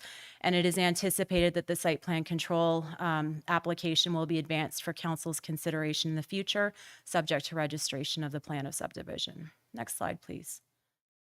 So the following 3 slides illustrate the existing and proposed streetscapes associated with this residential development.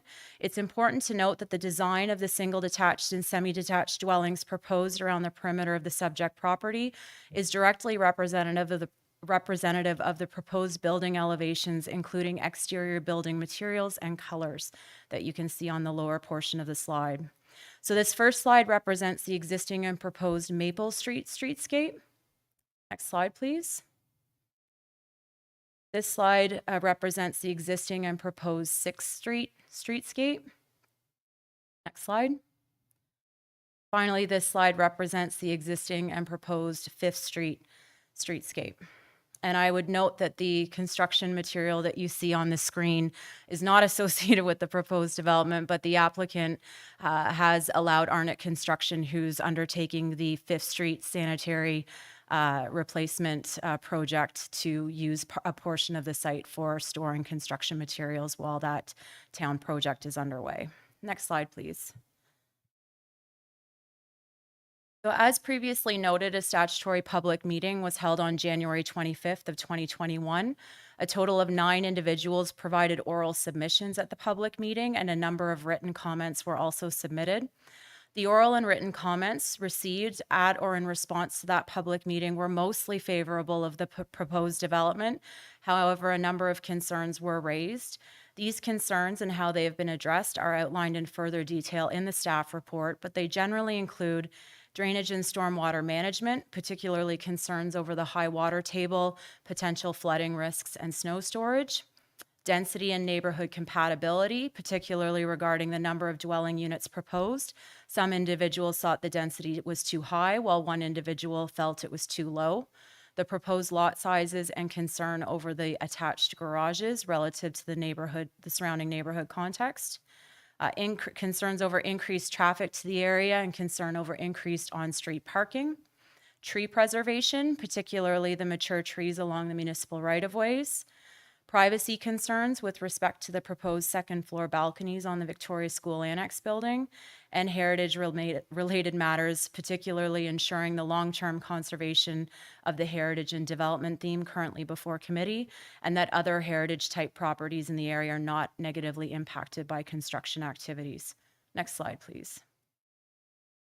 So the proposed development is consistent and in conformity with all of the applicable provincial and municipal planning policy and regulatory instruments as outlined in the staff report. The proposal represents intensification of an existing underutilized and municipally serviced lot in the Collingwood intensification area. If approved, the proposal would contribute to the achievement of complete communities and compact urban form and would further expand the provision of a diverse range and mix of housing options in Collingwood. Furthermore, the proposal would not only conserve but restore a significant heritage building designated under Part 4 of the Ontario Heritage Act. And I would note that the subject applications were circulated to town departments, applicable third-party peer reviewers, and external commenting agencies for review and comment, and all matters have been satisfactorily addressed. Next slide, please. So approximately 18 single dwelling unit equivalents or SDUs of water servicing capacity allocation is required for the proposed development. Planning Services completed a merit-based evaluation of the proposed residential development against the servicing capacity allocation policy criteria, which resulted in a total score of 64.5 points out of a possible 110 points, or 59%. And this merit-based evaluation exceeds the minimum 50% of the available points required for council's consideration, and the proposed development is considered shovel-ready. Next slide, please. So the recommendations before committee this evening, and I recognize there are a number. One, that council enact and pass a deeming bylaw with the effect of deeming lots 10, 11, and 12 on the south side of 5th Street, and lots 10, 11, and 12 on the north side of 6th Street, registered plan number 45, Town of Collingwood, as not being in a registered plan of subdivision. That council enact and pass an amending zoning bylaw to rezone the subject lands from residential third density exception 38 to the residential third density exception 64 and the residential third density exception 65 zones. And that council exempt 400 Maple Street from the provisions of interim control bylaw number 2021-024 for a total municipal servicing capacity of an estimated 18 SDUs. That council grant draft approval of the Annex plan of subdivision subject to the draft plan of subdivision drawing and conditions of draft plan approval. And that staff report P 2022-33 be expedited to the September 19th meeting of council. Next and last slide, please. So in terms of next steps in the public process, we are currently at step number 7, where the committee is considering a staff report, including recommendations for approval. Pending committee's recommendation this evening, it is anticipated that council will consider and make a decision regarding the staff report at its meeting scheduled for September 19th. If council approves the zoning bylaw amendment, a notice of passing will be issued within 15 days of its decision. And if council approves or refuses the draft plan of subdivision, a notice of decision will be issued within 15 days of that decision. Any person who made oral submissions at the public meeting or written submissions before the zoning bylaw amendment was passed may appeal the zoning bylaw amendment to the Ontario Land Tribunal not later than 20 days after the notice is given. If no appeals are received, the zoning bylaw would be in effect. And under the Planning Act, I would note that a person cannot appeal a decision to approve or refuse a draft plan of subdivision. And this concludes my presentation of the files this evening. I'm available to answer any questions the committee may have. And I would note that the applicant is also in the audience this evening should members of the committee have any specific questions for them. Thank you. Terrific. Thank you. Very thorough report. Is there anyone who wishes to comment or have questions with regard to this application in our gallery? It looks like Kathleen Knoll is approaching the podium. Hi, good evening. Thank you. I do have some questions, and Lindsay, I did submit some written questions. I'm just going to introduce you. Hi. Clerk Almost, does Kathleen need to register her name and address formally? Thank you, Chair Doherty. Yeah, if we could have your full name and your address would be preferred. Thanks, Sarah. Yes, my full name is Kathleen Knoll, and my address is 43 7th Street. And I did submit some questions and view the public, I think January was the 25th. Yeah. Okay. So I do have some concerns. I am a resident in the area, and I do believe upon reading the report that the hydrological studies were based on the geotechnical engineers that do the water? The water table studies were done in October, which seems to me late in the year. We have a home in the area and we have an extremely high water table. And I just have some concerns about that.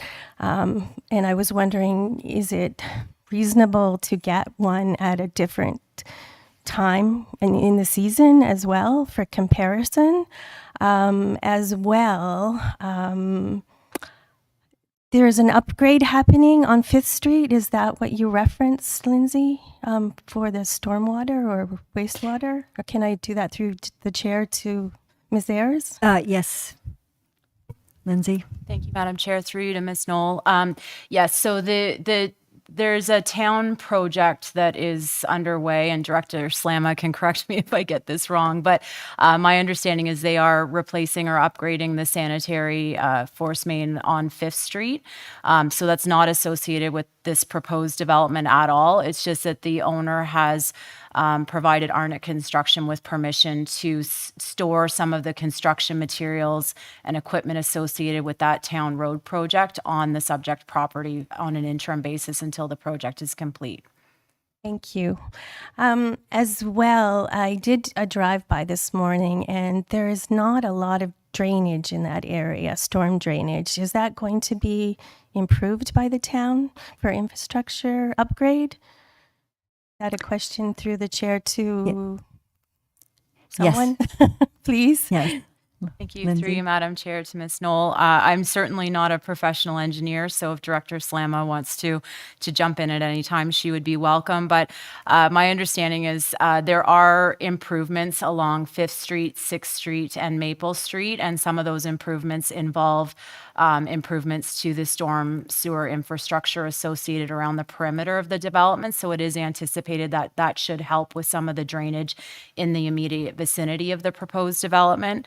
But there were a number of studies and reviews completed by town staff, and the concerns noted by the residents with respect to drainage, flooding concerns, the high water table were certainly taken into consideration, and the engineering services team has determined, based on the review and the multiple submissions provided, that they are satisfied that the pre and post construction stormwater management, there will be no negligible or negative impacts as a result of this proposed development. But Director Slama looks like she's jumped in, so I'll let her take over from here. Thank you.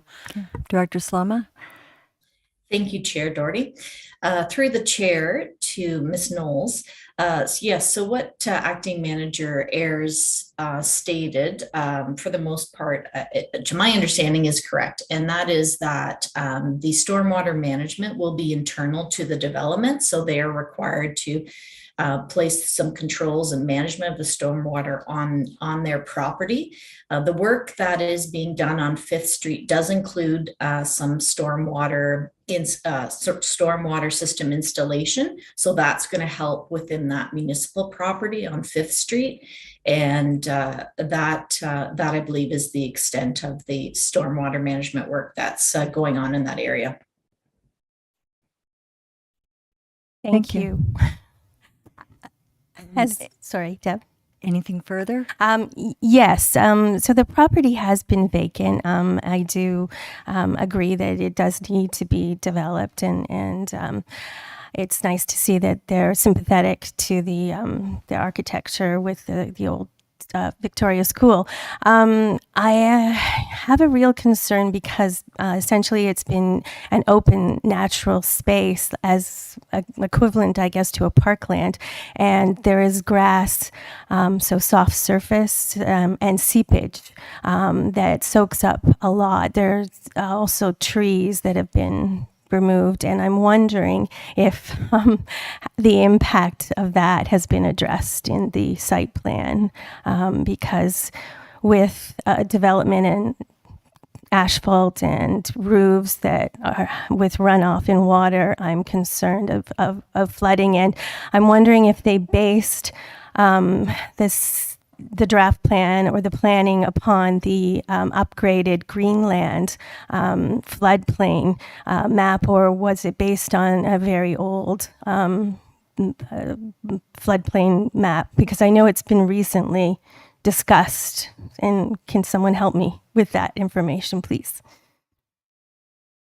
Not sure whether that, okay, Manager Ayers. Thank you, Madam Chair, and through you to Ms. Knoll. And I would just, and Director Slama, please jump in, but I did, Acting Manager West and I responded to an email from another resident that had similar concerns and raised questions about the Greenland report. Right. And so if you would allow, I could just read out the response that we provided to Ms. Belanger with respect to the Greenland report. And then Director Slama, if you want to speak after that, is that amenable?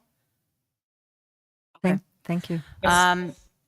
Okay, so per Acting Manager West of Engineering Services, the Victoria Annex is using the currently approved engineering standards for 2007 for the town, which Engineering Services is planning on providing a fulsome update in the near future.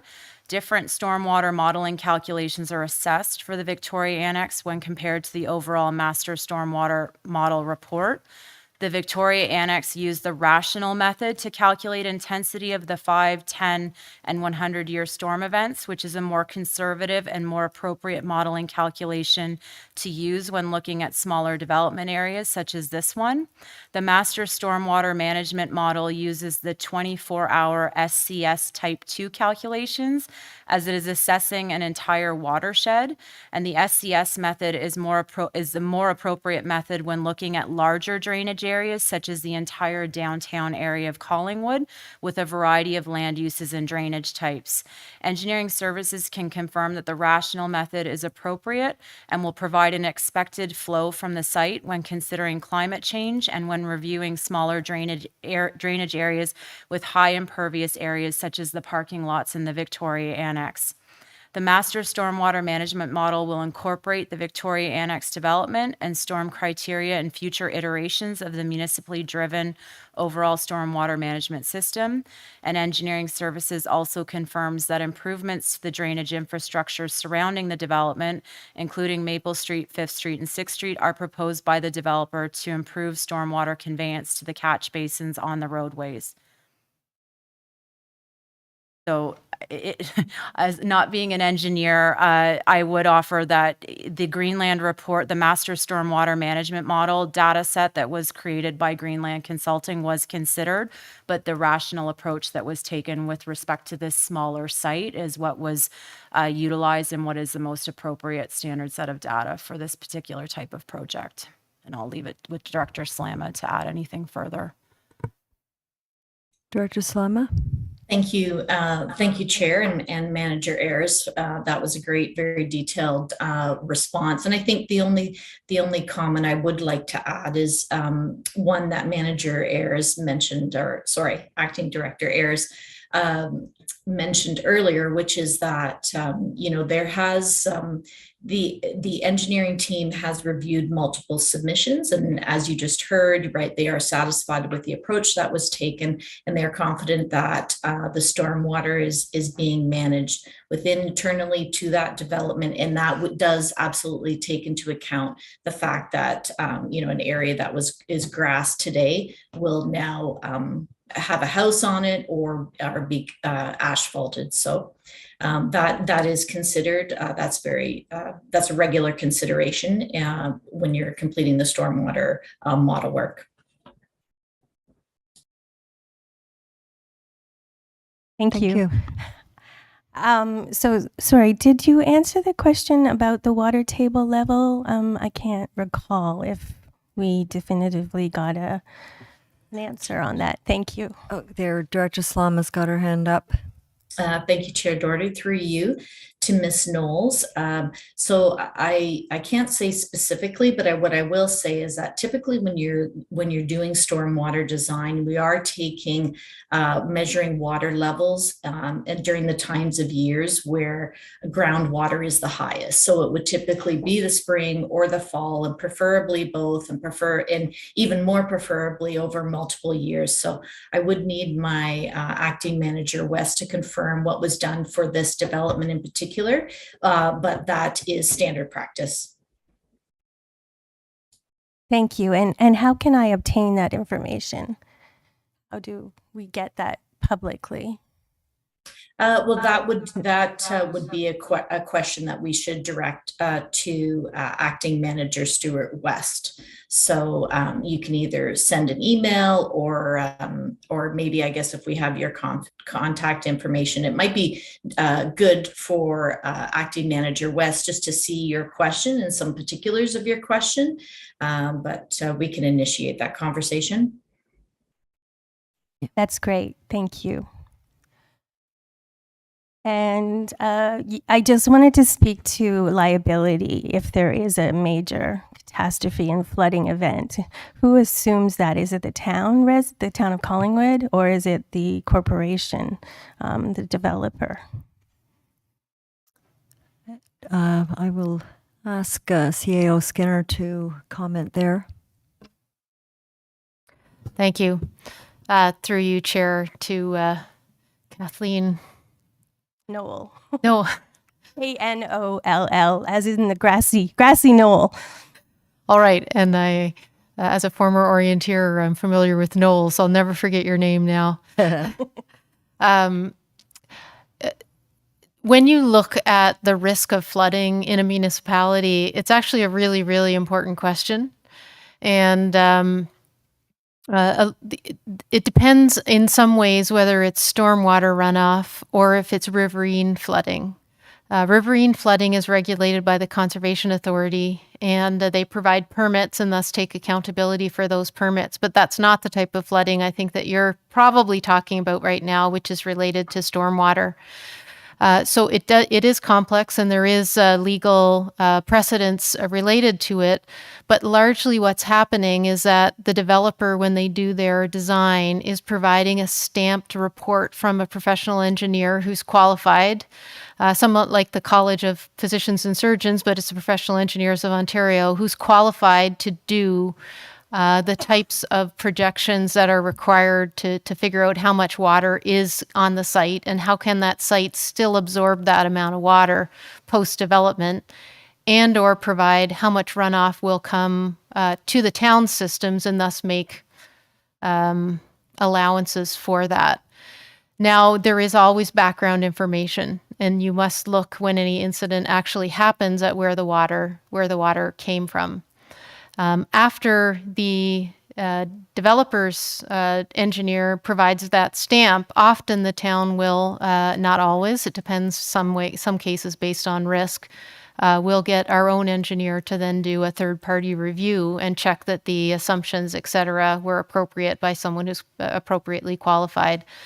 So in any given situation, it may be a little different, but we do rely on the engineer's stamp and that they've made the correct, reasonable assumptions for the development. Thank you. Great. Thank you. That it helps. So sorry, just to review with Miss, is it Salmas? Is it Mr. West that I should direct my question to about the water table measurements? Yes, and actually, if you maybe can maybe reach over to the clerk before you go, and we'll get your coordinates and give him yours and get that conversation started. Okay, thank you so much. That's all. Thank you. Okay, thank you.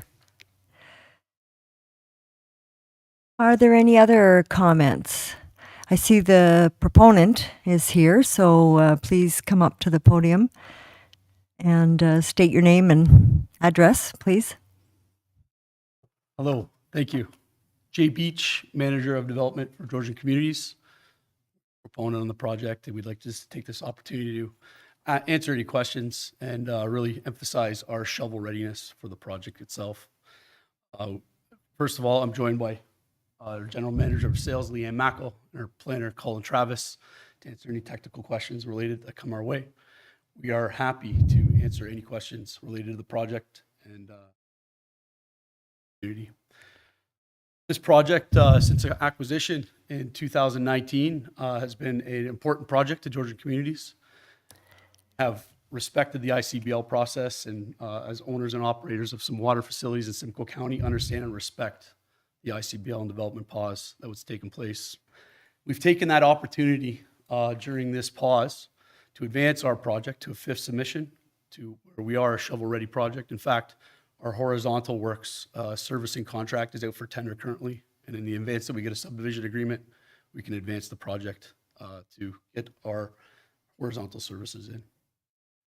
I'd like to take this opportunity to thank Manager Lindsay Ayers of Planning for the comprehensive staff report that was presented to the committee today. And we don't really have any further questions or comments related to that. Again, Georgian Communities is ready to go, and we respect the process. I'm available to answer any questions to assist this to the next steps in the planning process. Thank you. Thank you very much, Mr. Beach. Maybe you can stay there because our next part of the process is we will turn the questions over to the committee. But before that, is there anyone online that wishes to comment? Clerk Almus? Thank you, Chair Doherty. We do have some attendees participating remotely. If you'd like to address the standing committee regarding this staff report, please press the raise your hand feature. And there is no interest at this time, Chair Doherty. Okay, very good. So I will read the recommendation in and seek a mover and seconder. That staff report P 2022-33 or 2020, yeah, that's right. 2022-33 proposed deeming bylaw, zoning bylaw amendment, and draft approval of a plan of subdivision for 400 Maple Street, the Annex, be received, and that a deeming bylaw with the effect of deeming lots 10, 11, 12, south side of 5th Street, and lots 10, 11, and 12, north side of 6th Street, registered plan number 45, Town of Collingwood, as not being lots in a registered plan of subdivision, attached as Appendix A, be enacted and passed. And further, an amending zoning bylaw to rezone the subject lands from residential third density exception 38 zone to the residential third density exception 64 zone and residential third density exception 65 zone, attached as Appendix B, be enacted and passed. And further, that 400 Maple Street be exempt from the provisions of the interim control bylaw number 2021-24 and added to the bylaw Schedule A for the purposes and uses outlined in this report for a total municipal servicing capacity commitment of an estimated 18 single-dwelling unit equivalents. And further, that a draft approval of the Annex Plan of Subdivision be granted subject to the draft Plan of Subdivision drawing and conditions of draft plan approval attached as appendices C and D respectively. And further, that staff report P 2022-33 be expedited to the September 19th, 2022 meeting of council. Can I have a mover and seconder, please? Councillor Hamlin, Mayor Hull. Turn it over to the committee for questions and comments. Councillor Hamlin. Thank you, Madam Chair. I'll just start off by saying how excited I am that we're finally seeing this project move forward. It has been some 20 years since the school closed, and of course we've had a few false starts with different owners than yourself. So I certainly appreciate the effort that the current owner has put into this, and the consultation with the community, the efforts to put additional trees on the site, the design that to my eye seems quite compatible with the existing community, and I know you've worked with the Heritage Committee throughout this as well. So thank you for those attentions to detail. I appreciate the concerns that were raised tonight, and I am trusting that her concerns will be satisfied through talking to our staff. It looks like quite a bit of drainage work has been done on the property by the consultants. But for sure, drainage is an issue in our town always. So anyway, I'm sure we'll hear more if that isn't sorted. My one question, though, is just why we don't have a site plan before us tonight. I know it's only for a small portion of the property, but and maybe this is a question through to staff, through you, Madam Chair, but I just find it difficult to understand the site-specific zoning bylaw provisions without having reference to the site plan that is, really, I guess, the zoning bylaw is implementing the site plan, but we don't have the site plan here. And I'm just wondering why we don't and what timing you see on the site plan coming forward. Thank you. Manager Ayers. Thank you. Through you, Madam Chair, to Councillor Hamlin. It certainly had been staff's hope to advance the site plan in tandem with the recommendations before you today. And certainly the site plan as presented as one of the appendices attached to this report is the one that's been extensively reviewed and is ready for recommendation of approval. The site plan control agreement in consultation with the town solicitor, as I mentioned in the presentation and as outlined in the report, there are several private easements that need to be created as a result of the proposed development, and they would need to be put into place and registered against several of the freehold lots in favor of the condominium block. And when we were going through the site plan control agreement, typically we would have a lot of those details on those easements specifically in the agreement. So the intention is, I believe the town solicitor is already in consultation or has the contact information of the applicant solicitor to work out the details associated with those private storm sewer easements. And we just wanted to have that more detail on those easements before we were comfortable advancing a site plan control agreement to committee and council for consideration. So I assure you that the site plan has been reviewed. Staff are prepared to recommend approval of it as presented, but the actual agreement, there's a few more logistics that need to be sorted out with our solicitors and the applicant solicitor. But it's our intention that I hope that when the plan of the subdivision agreement is advanced to committee and council, that the site plan would accompany that at that time for approval as well. Okay, thank you for that answer. Those are all my comments and questions. Okay, Mayor Hull. All right, then. There's actually, I'll just make the comment that it is unfortunate that we are going to be losing so many very mature and healthy trees. And I do appreciate the notion of replacing those 2-for-1, essentially, on site. I understand from the staff report that you will also be allowing for trees to be planted elsewhere in the community. Could you elaborate on that, please? Correct. Through the tree preservation plan, it was identified. It was a concern of ours as we advanced the development. It was simply unavoidable, just based on the structure going in from 5th, Maple, and 6th. We recognized that early on in the process with town staff. Lindsay specifically offered above and beyond compensation to mitigate that disturbance, let's say, to the existing community. We'll feel that it's a necessary part of the process. Unfortunately, it's compensation above and beyond is our gesture to mitigate that risk. Okay, thank you. That's appreciated. Okay, so if there is nothing further, then committee, I'll call a vote. All in favor? And that is carried unanimously. Thank you very much for coming out. Where am I? Yes. 6.4. PW 2022-17, 2022 Environmental Services Mid-Year Operations Update. And I assume that'll be Manager McGinnity, but will Director Slama be making any opening remarks? It appears, Thank you, so. Chair Doherty. I think that Heather can just begin with her presentation on the mid-year operations review for the Environmental Services Department.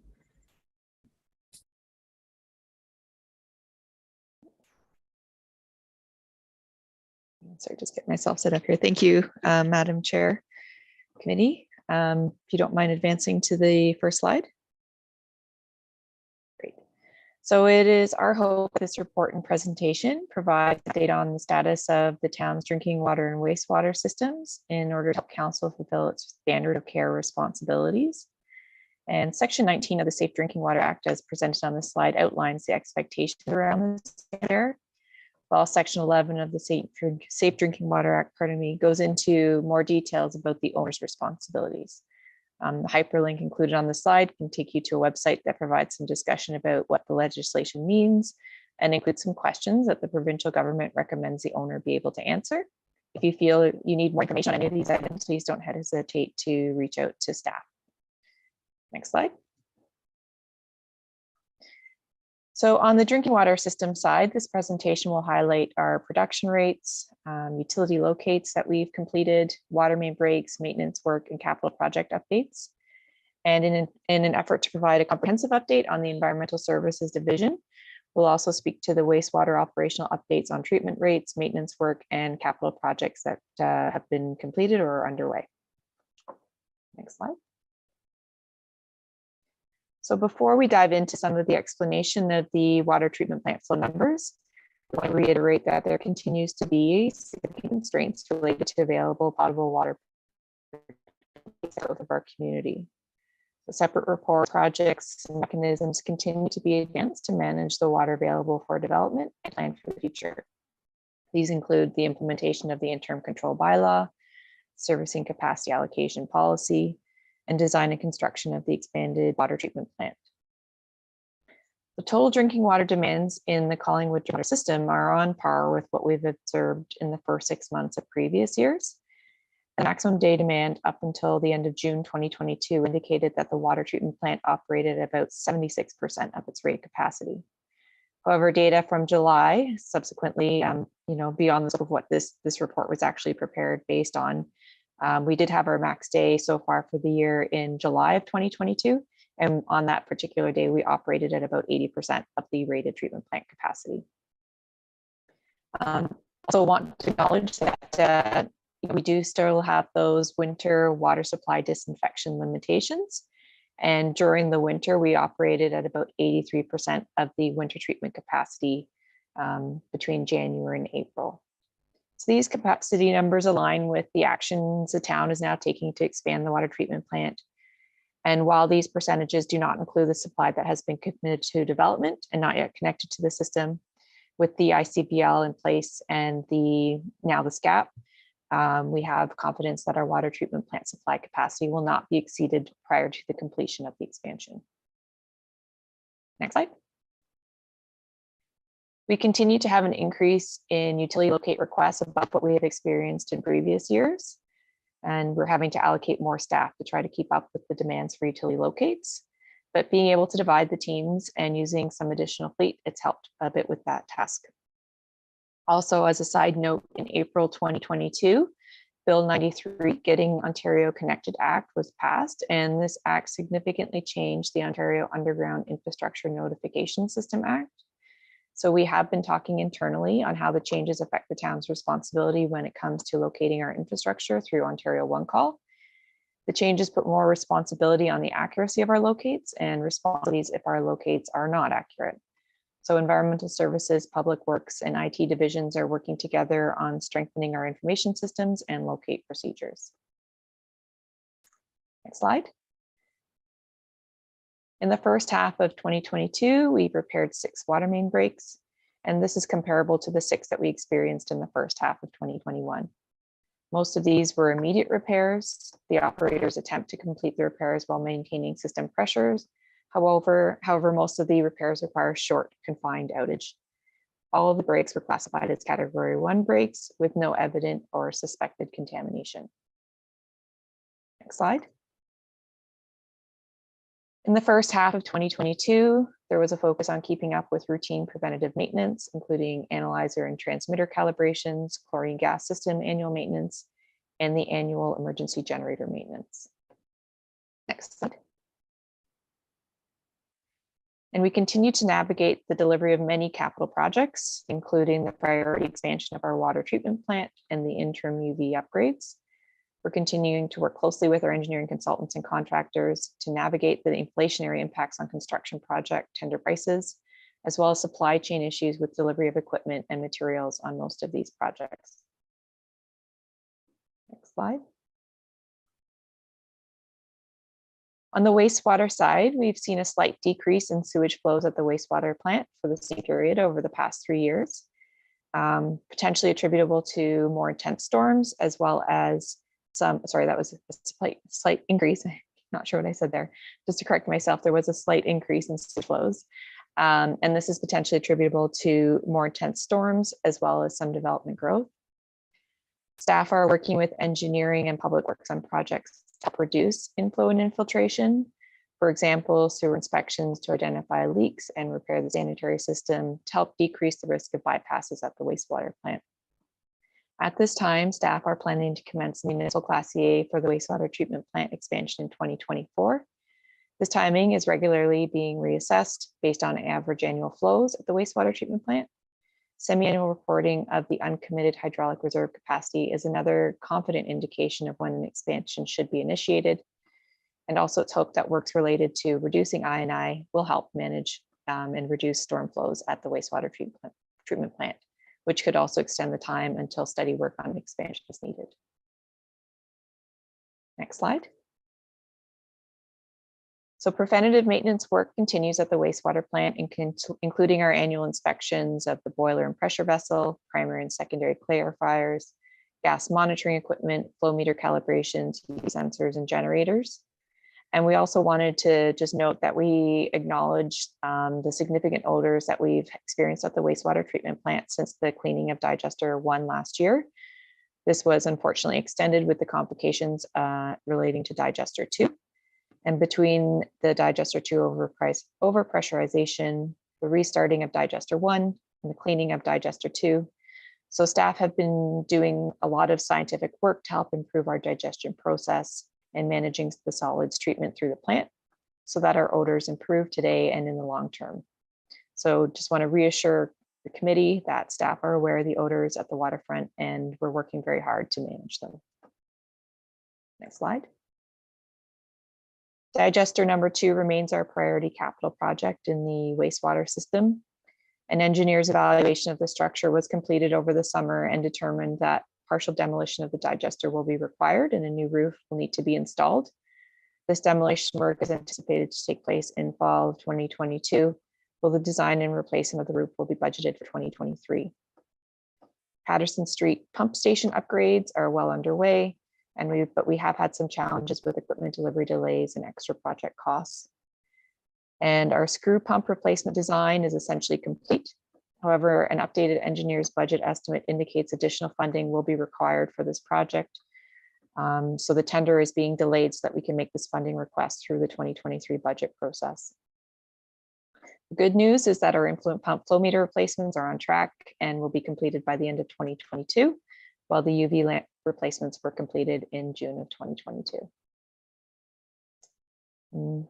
Next slide. And thank you very much, and be happy to answer any questions the committee may have. Mr. McGinnity. So at this time, I will inquire if there's anyone in the gallery who has any questions or comments with regard to this report. And I see none. Okay, and clerk has just advised me there's no one online with questions. So all that said, I will read the recommendation in, and we can commence our discussion with committee. So that staff report, PW 2022-17, Environmental Services Mid-Year Operations Update, be received for information. Mover and seconder, Councillor Hamlin, Mayor Hull. Questions, comments? Councillor Hamlin? Yeah, thank you, Madam Chair. I have a few questions. The first one is with respect to the 6 water main breaks that have happened as identified in the report. And I was just wondering, were those all in the older part of town? I had trouble getting the full understanding of the map when it went by. Madam Chair, yeah. Manager McGinnity? Sure, through you, Madam Chair. I'm not sure if we could put that slide back up for the committee.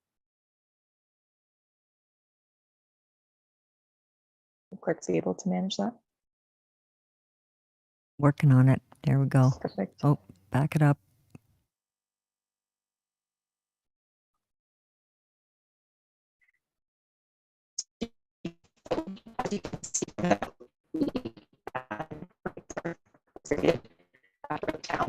Sorry, you're breaking up there. We can't understand you. Is that better? No. Can you hear me now? Oh, that's better. Okay, I'll try not to move. So as you can see, the breaks are located in various locations around town, definitely on older mains. Highway 26 has been a problem for us in the past. We're actually completing a condition assessment on that. We just completed a condition assessment on it, a section of that. So we'll be potentially looking at doing some replacements along Highway 26 for that water main. It's been a problem for us for many years. And we continue to prioritize and try to coordinate water main replacements in the older sections of town with our engineering services counterparts as they move through the road and sanitary program. Thank you. I'll just comment on that. It might be helpful, or it would be helpful, if during our budget process, these areas that are prone to the water pipes breaking could be identified in terms of their schedule for replacement or repair, or what is normally done to make sure they aren't disturbing the neighborhoods. So I'll just leave that as a thought. My next set of questions, I am shocked by the number of questions I have fielded in the last month or two about the wastewater treatment plant. And so I'll just, I heard what Manager McGinnity said about the class environmental assessment for the expansion. And I didn't quite catch whether the class environmental assessment would be completed in 2024 or whether we would be starting an expansion then. So my first question is if we could just have that explained in a little more detail. Manager McGinnity? Yes, thank you, Madam Chair, through you to Councillor Hamlin. So we are looking to initiate the municipal class EA in 2024. Typically those take at least a year, I'd say a year and a half, to work our way through them. So I don't expect that we would move forward to design until at least 2025, potentially 2026. So I don't see any construction actually happening in terms of an expansion or upgraded facility until several years. Okay, thank you. And trying to piece together what we heard in an earlier staff report, is there about 6 to 8 years of capacity left? Is that what I would be guessing as an amount through you, Madam Chair? Manager McGinnity? It really depends on the type of development or how quickly, how many development requests we get. I also want to mention, the I&I challenges that we acknowledge we have in our system and the program that we're hoping to implement to mitigate some of that. I think if we were to control some of those flows, we would get a lot more capacity out of the plant. So that could ultimately result in additional years added on to the available capacity at the plant once we start to get that program up and running and implemented. So I couldn't put an exact timeline on it, but I figure we're at least that far. We should have at least that many years. I was just wondering if Director Slama had additional comments on that, or Director Slama, do you have anything to add? Sure. Through you to Councillor Hamlin, I think what Manager McGinnity, I think she explained it well. If we look at how many SDUs were reported as available for the wastewater treatment plant, it was over 4,000, and we know that we are limited by what is available on the water side. And even if we consider what we are reserving and our factor of safety and intend to distribute in the years after the water treatment plant expansion has commenced, which is about 1,500 SDUs, that's still less than what we're seeing is available at the wastewater treatment plant. So I would agree with Manager McGinnity that we don't anticipate starting any construction works at the wastewater treatment plant for an expansion until following the water treatment plant expansion.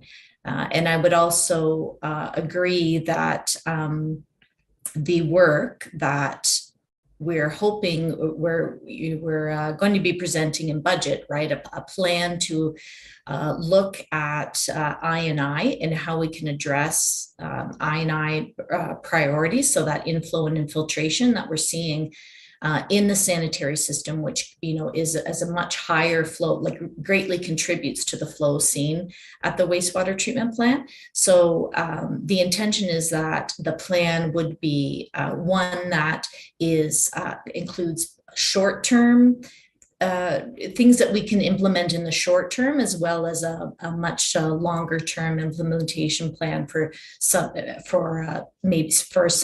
I&I programs with the properties. So again, we're hoping that looking at and trying to address our I&I and reducing what we're seeing coming in of those extraneous flows at the wastewater treatment plant, we're hoping that that's going to extend the longevity of our current plant and that's it. Extend the longevity of our current plant. That's what we hope. So. Okay, well, thank you for that answer. So it sounds like stay tuned for budget time. Okay, I understand that. For the I&I component, yes. Yeah, okay, because I raised this because I've had a number of people say that we have been, obviously working hard to expand our water treatment facility, but don't forget wastewater. And where is that? And when I saw 4,000 units tonight, I thought that's not very many years, right? We'll just get our wastewater. And these are the things I leave with staff to consider. I can only really share with you, the concerns I hear. And if we do have, in fact, 6 to 8 years of wastewater treatment capacity, and we'll get an extra by the analysis that you'll be presenting during budget time. I just want to make sure we keep track of exactly when we're going to run out of treatment and make sure that we're, have that 5-year lead time for RFPs and, all the stuff that goes into getting an expanded plant under construction before the shovel goes in the ground. So I'll just leave that as a comment. Thank you. My other question was on the smell, because that's the other item, and I was so happy that Manager McGinnity addressed that, because I think from, again, people who have spoken to me, I think they've stopped calling town hall to complain and maybe are looking to council members now. So do you see, and I did hear what you said, do you see an end to the smell that's emanating from the waste treatment plant along the waterfront, and some tell me into our downtown shopping area? Through you. Manager? Yes, Madam Chair. So I guess, maybe we have different perspectives. I guess I feel that the odors at the wastewater plant are generally within an acceptable range, recognizing it is a sewage facility. And unfortunately, our town has built up around a wastewater treatment plant in close proximity to it. I understand that there have been improvements made in not too distant past to help reduce the odors with covers on some of the clarifiers. I know the sludge transfer or sludge loading bay has been enclosed with odor control units. So I think that there have been a lot of improvements made historically to make it, within an acceptable range for its location. Obviously, we want to continue to work and improve the situation. And I know that, in terms of when I ride my bike past it, I haven't noticed in anything, but maybe I have a slightly different sensitivity with my nose. So I do acknowledge the concerns, and, I think that staff are taking them to heart, and they are taking every reasonable step that they can to help keep our solids process under control, which was the key issue that we struggled with earlier this year and created these problems. But in terms of where we're at with our processes right now, they are good. And I think, our staff feel comfortable with how the solids are being treated at the moment. We're definitely on a bit of a balancing beam right now with the limitations we have in our processes, and trying to, any slight margin of error, we have to respond quickly and be prepared for. But in terms of our current operations at this point in time, I do feel that they are going well. And so, I would encourage people, if they do have specific situations where they are noticing odors, to reach out to us. We're here. We would happy to take the call and investigate and provide some responses. I'd also encourage council or members of the community, if they are interested in a tour of the facility. Our operators are usually more than happy to help educate people on the processes and see what we do there, and what great work that our operators do at that site. Thank you for that answer. I'll just comment that I understand what you said about it being an acceptable range of, I'll say, odors, given its location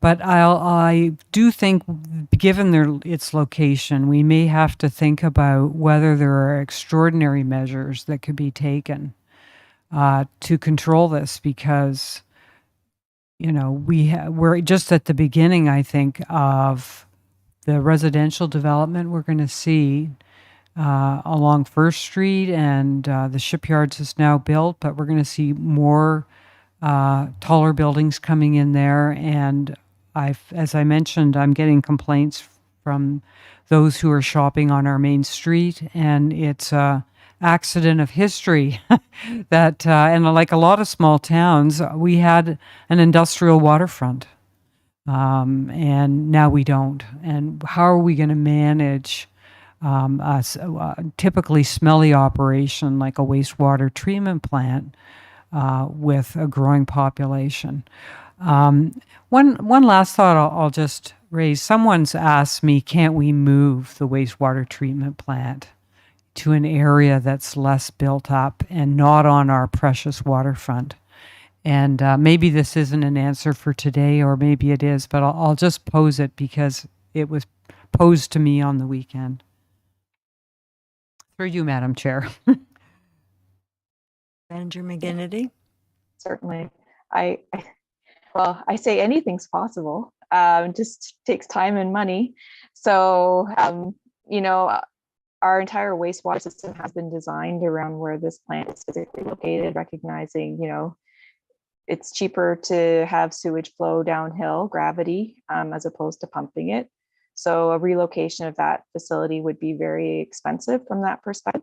Of course, in terms of the cost, I mean, you can see what cost of the water treatment plant expansion is. I can only imagine what it would cost to rebuild an entire wastewater treatment plant.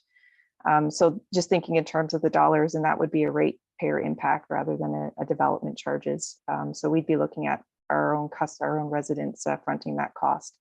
So, I mean, anything's possible, and it's definitely something we can look at through the EA process, whether it's an expansion, whether it's 2 plants, whether it's a relocation of the existing plant. These are all things that can be considered.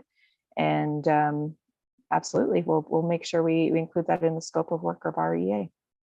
Those are all my questions. Thank you very much. Thank you very much for your answers. Thank you. Mayor Hall?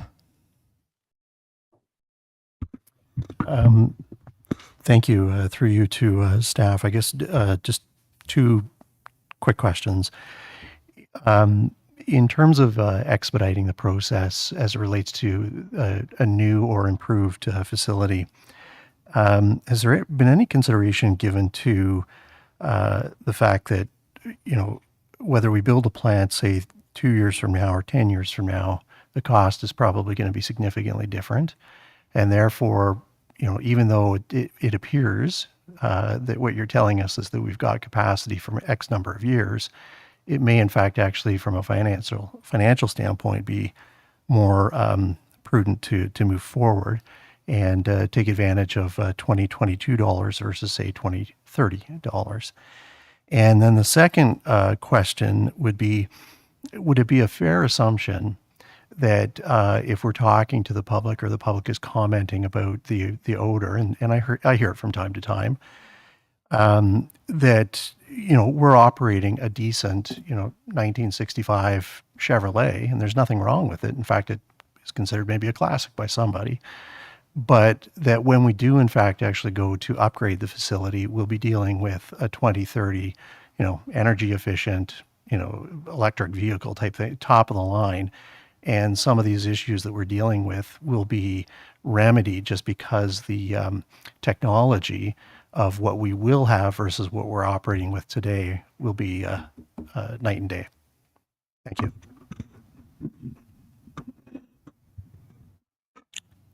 Manager McGinnity?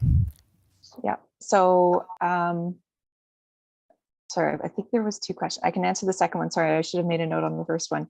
In terms of the technology, that's something that we could definitely look at as part of the EA, and what the design of the new facility or upgraded, expanded facility would look like.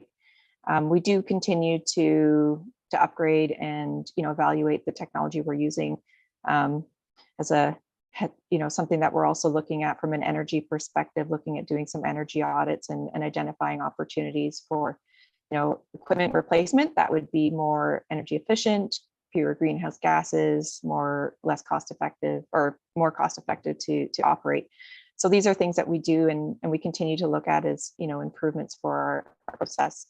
But in terms of odors and opportunities for improvement, that's definitely something we can add on our radar, and finding ways in our process that we can look at other new technology, and that may help with that. And if there was another question, sorry, would you mind repeating it? I was just interested if there had been any thought given to the fact that if we were to do something, say, 2024 versus 2030, that we'd be dealing with $2024 versus $2030 or beyond. Yes, through you, Madam Chair, to Mayor Hall. Yes, that's an option. I'm not sure what this it's the state of our DC reserves are, because I'd want to check with finance on that. Typically you time it based on, development, and development should pay for the expansion. And so where we are in terms of having the funds available to pay for something like that in advance. Also, you don't typically want to oversize a facility, so because it does make it less efficient. But those are all things that we could take into consideration. It couldn't hurt to start an EA. I mean, we're looking at staffing capacity and challenges there as well. We're obviously have a lot on our plates right now on the water side. So to try to add another big expansion project, it would definitely be a bit of a strain on our resources. But it is something we could look at doing. EAs are typically valid for, I believe it's 10 years. So, if we were to get the EA started sooner, then we'd be ready to move into the design phase if that was something that we wanted to proceed with as a town. Yes, go ahead. Just a follow-up. Is this, again, just with the thought of moving forward today versus waiting, is this the type of development, the number that was kicked around a decade ago was 65 million. Is this the type of project that we would be looking for a fairly significant potential of securing, upper tier monies or funds? And if so, would that be another reason to start to move forward with these processes so that if monies became available through some type of program, we're in fact actually in a position to have our project ready to go, sort of shovel ready, so to speak? Go ahead. I may defer this one to Director Slama, if that's okay. Sure. Thank you. Through the chair to Mayor Hull.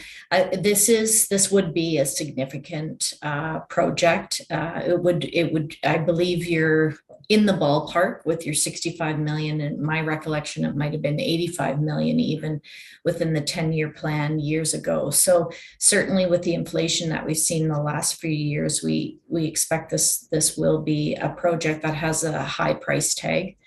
And it would be one where there is those opportunities to look at funding from upper tier governments. I think where some of the balance, I just like to refer back to, this balance that Manager McGinnity mentioned, which is, we want to do a Class EA at a time when not close to an anticipated expansion, so that whatever comes out of the study is valuable and can be used in the design of the expansion. And we have had some situations at the town of Collingwood on both the water and wastewater side where, Class E8 studies were advanced because the plants were seeing high demands or high flows.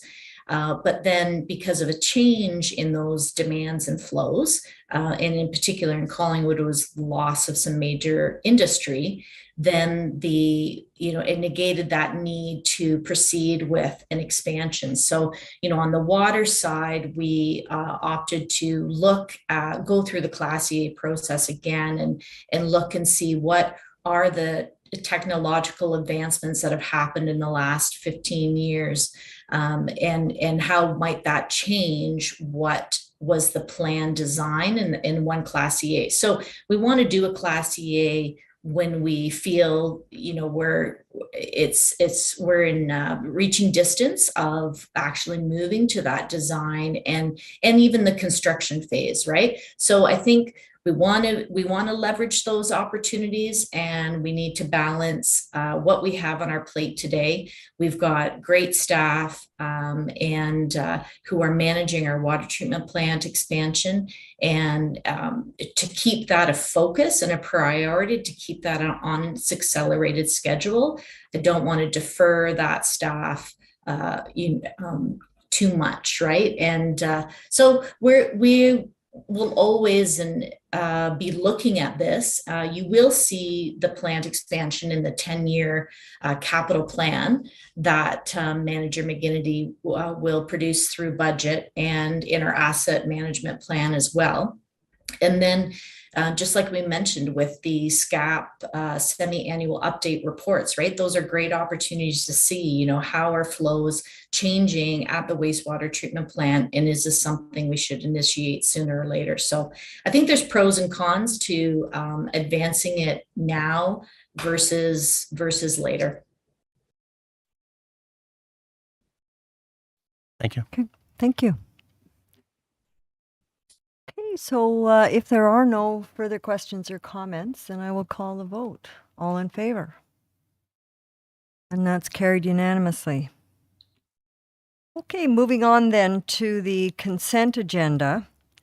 I will read it in to receive, and then afterwards I'll ask if there's any items to be pulled. That council herein receive the general consent agenda, and further, that the information and opinions provided in the general consent agenda items are that of the authors and are not verified or approved as being correct. So item 7.1 is the County of Simcoe Official Plan Amendment Number 7, MCR Phase 1, Growth Management.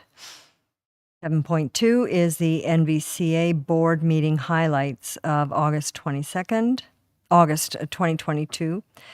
And item 7.3, Township of Clearview, Notice of Public Meeting, Telecommunications Tower at 2735 Concession 10 North, Clearview. So mover and seconder to receive. Councillor Hamlin, Mayor Hull. All in favor to receive. That's carried unanimously. Are there any items to be pulled? Okay, seeing none. Then I will move on to departmental updates. CAO Skinner. Thank you, Chair. I thought it might be important to do just a brief update on our official plan tonight. And we, as staff, we were really thrilled at the number and breadth of comments that came from the first draft. It's really, really great to see the public engage and have people come out to the meetings and talk to committee around what they think about the future of the community and to start to see themselves in that future. Our consultants have been carefully compiling and reviewing the input and synthesizing it to see what it indicates for us and how we might adjust the draft official plan, or in some cases other practices or documents, because some of their comments really can be addressed in other ways. And I know that Acting Director Ayers had been meeting with some of her staff and our consultants very recently to walk through some of that input. There were some concerns with the time frame for comments, so I know committee knows this, but just want to mention it for the public as well, that this first draft, we asked for a multi-stage approach, which council endorsed, with a first draft that we would put out for comments to make sure that when we went forward with the second draft, which will be the next one, the one upon which we'll hold the statutory meeting, we had some understanding of where the community and council were sitting already. So there is another draft coming. Another set of comments that we've received quite a bit of input on is around the transportation master plan comments, and particularly some of the major thoroughfares in town. And we have actually not changed the transportation master plan within this official plan. So what's in there is generally what was in the last official plan. And one of the challenges that we're working through right now is what do we do with this input, given that the next update of the transportation master plan is scheduled to be delivered in 2024. So things might start a little earlier than that, but by the time that it's fully through all the consultations that need to happen, it'll be a couple of years from now, certainly longer than we'd like with respect to getting things into this official plan. So there is a meeting with some of the community folks who'd suggested that they wanted to talk more, just so that we can talk about where we are and where they'd like to be, and how we can work through that. I did want to emphasize that while the official plan, we have some things to work out, this is in general a very forward-looking document for the community. It has a lot of information about infill and affordable housing and things that council has said they'd like to see changed and improved in the community. So those are in there, and we'd like to get those driven forward. I'm not sure that the OP will be back for a decision prior to the election. We have one more cycle. It's in October, and that would mean we'd need to get a draft back to council to go back out for that second round of consultation. So we do have one of our senior staff coming back shortly from a medical leave, so we're going to consult with that person and just see where we are to drive forward on the next steps for that. We did have some resources diverted to things like ministerial zoning orders and water capacity allocations that were certainly priorities at the time and discussed with council. So we haven't moved forward as quickly as we would have liked on the official plan, but certainly we do believe we have moved forward. And our consultant, final note is our consultant has committed that he will see our project through to completion on the official plan. So we're quite pleased with his commitment to seeing our community's input incorporated. And that's the end of the update for today. Thank you. Thank you. Okay, and we have an update. Item 8.2 is water treatment plant expansion, UV update. So Manager McGinnity, I think you're back on. Thank you, Madam Chair. Yeah, so I just wanted to, can you hear me okay? Sorry, I know I'm having trouble Yes. with my mic tonight. Yeah. Okay, great. So I just wanted to take the opportunity to provide a bit of a more specific update around our interim UV updates that are happening at the water treatment plant. I know this was a high priority item for council. And as you are aware, they are underway. You may have even noticed some construction activity at the site. Trailers are on site and the contractor is working away already. We have electrical reference completed and process piping and plumbing modifications are in progress. So this will help facilitate the installation of the UV reactors when they are delivered to the site at the end of October. So while unfortunately we are still waiting for confirmation on a delivery date for structural steel components that are required, we're hopeful that the project will stay on track for an early 2023 commissioning. So we've had to navigate various, whether it was labor issues, supply chain, equipment delivery. We've been working very hard to pressure our contractors and suppliers to make good on our schedule commitments. And so we're still optimistic and hopeful that we'll be able to have the UV up and running in early 2023. And I'd be happy to answer any questions if anybody wanted to speak specifically to what's going on at the water treatment plant. And I guess, sorry, as an aside, we are still looking to have our public information center scheduled on the overall expansion project towards the end of October. So stay tuned for official advertisements for that. Thank you. Councillor Hamlin. Yes, thank you for that update. My question through you, Madam Chair. When the UV installation is complete, will that change the available capacity for new buildings in our community? Will there be more? Yes, so through you, Madam Chair. So with this latest update on the uncommitted hydraulic reserve capacity, based on the reduced winter demands that we saw in the past 3 years, this updated remaining capacity was based on the summer. So that would be the same with the UV in service. So I don't foresee any increase in available supply capacity from what we presented earlier this evening when the UV is in service. Okay, so that I have to confess I didn't understand what you said, but is the summary it's already taken into account in the numbers that were presented earlier? That is correct. Yes. Okay. Thank you. Okay, thank you, Manager McGinnity. And finally, and I'm very glad to see this on the updates because there's been quite a bit of discussion and correspondence in this regard.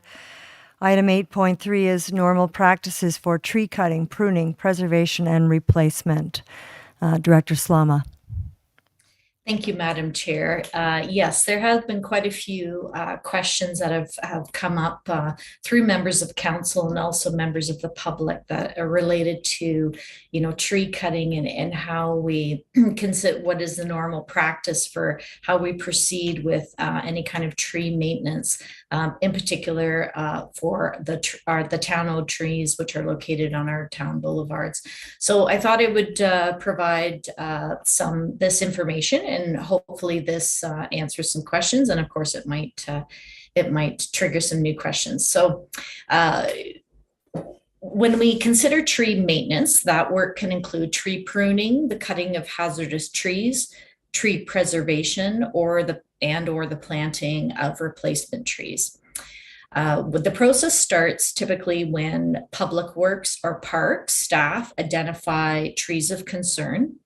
And it's also initiated more often when there is a request or a question about boulevard trees that's brought forward by residents of the community. So these may be questions or concerns that the tree is dangerous, or they might be wanting to inform us that the tree needs some pruning. So what happens is residents are directed to Public Works, where the tree location and the caller is recorded. A member of the Public Works staff will then attend the site and complete a preliminary inspection to determine the status of the tree. So they can make a bit of a decision of whether there is no work required, whether they agree that there is work required and it's pruning that town staff can complete, or if they feel that it looks like some more severe maintenance is required, or if they're concerned that the tree might be hazardous, then this is something they'll note and follow up on, and I'll touch on how that happens in a second. So in all these cases, there is a follow-up with the residents on the next step. So there's an acknowledgement that their request or the question has been received. And then there'll be some correspondence that says your tree has been added to the pruning list or the hazardous tree removal list, or whatever work is required. If the tree requires pruning, then this can be completed by Public Works staff, and this will be added to the list of work orders done by the staff. If the tree requires more severe maintenance, that maybe needs a bucket truck and an arborist directing the work, then this work is added to our contracted services list. If Public Works find the tree is a potential hazard, this is also added to the contracted services list to be investigated by an arborist to confirm what work is required. And if they determine it is a hazardous tree, or the tree is, at the end of its life, then it should be removed. And so they'll note that removal is required. Public Works then manages the contracted services list, and the identified hazard trees are positioned as priority trees to be worked on within that list. So we do maintain a list, but if we have, if there's, maybe if we got some pruning and then we have some inspections completed and it's determined that a tree is hazardous, we'll bump that tree on the list. The intention is to remove as many of the hazardous trees as soon as possible. Public Works will follow up with the residents to confirm that work will be performed on the tree, that it's going to have some more intense pruning, or it maybe needs to be removed. And at that time, they can answer some questions on timing. Public Works does not provide any notification to the general area around the tree. Typically, the communication will remain between the residents and which is typically the property owner that has contacted the town about the tree, and the communication will remain just between those two parties. There's also been some questions on utility work and how this is reviewed and approved by the town. If a utility intends to complete some major work on town property, so within our right-of-way, including the boulevards, the utility is required to obtain a municipal consent for the work. So basically, for a municipal consent, staff review the scope of the work to review any potential conflicts with our existing infrastructure. We give consideration to potential conflicts with our future town projects or future intended projects, and also review if there's any impact to municipal assets, such as trees. So staff will provide comments and approval when we are satisfied that our infrastructure and the assets are being adequately protected. In all cases, staff work to preserve the trees, in particular the mature trees located within the boulevard. There are some incidences where some of the tree assets may be in conflict, and staff will work with the utility to minimize the required tree removal. If removal is required, there's an opportunity to have the trees replaced. And as with any work completed by others within our right-of-way, the utility companies are required to obtain a road occupancy permit, which is also reviewed and approved by Public Works. If a utility has the ability to complete more routine work, such as branch trimming, without this municipal consent approval, they do have a right to protect their own utility assets. And it's also important to mention that during the design of new streets and subdivisions where streets will be assumed by the town, utility staff have been directing that utilities are required to be buried and trees planted within the boulevard. And we feel that these are positive requirements that minimize the future tree maintenance and provide an aesthetically pleasing boulevard with no utility lines, but lots of foliage. So, you know, when we're looking at this tree maintenance work, a lot of that is more focused in the older parts of town, but of course, with any tree, there's going to be continual maintenance to some extent. The Parks Department does become involved if the town staff or contracted services determine a hazardous tree needs to be removed. Parks do carry a budget to replace boulevard trees, so we can work with them to have trees replaced. And just as one final note, of course, as you've heard through, a very comprehensive report from our special, I'm sorry, I can't remember what we call him, our special correspondent, Jason Rayner, I want to say correspondent. The town monitors tree cover periodically to ensure that we are meeting our goals, or how we will adjust to be able to continue to meet those goals. So I'm hoping that provides some good information and a breakdown of our procedures as they are today, and the level of service provided around that. Again, with the most recent report on tree canopy, council did approve some additional budget. Our tree list currently, our tree maintenance list, and even our hazardous tree removal list is long. And so as we had mentioned, we're hopeful that the additional budget that was allocated towards this will see our contracted services being able to address a lot of the trees on our list this fall, and hopefully put a substantial dent in that list. Thank you. Yeah, available for any questions. Thank you very much, Director Slama. Any questions or comments from committee? Councillor Hamlin. Thank you, Madam Chair. So I had mentioned, I think at the last, perhaps it was at SIC, a few places in particular where the homeowners are worried about trees coming down. And I'll just put them to you because I'm wondering if you could advise the community why in these instances the trees are coming down and if they're going to be replaced and when. So one is on Birch Street. I believe trees are coming down on Birch Street right now.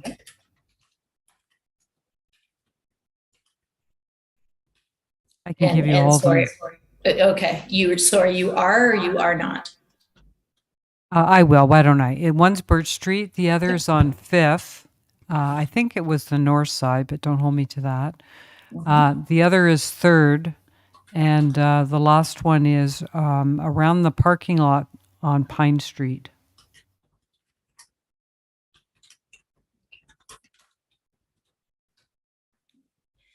Through you, Madam Chair. So there is one tree, I am aware there's one tree on the list for Birch Street, which has been identified as a hazardous tree. The tree on 5th Street, I did look into this, and I apologize, I'm just forgetting.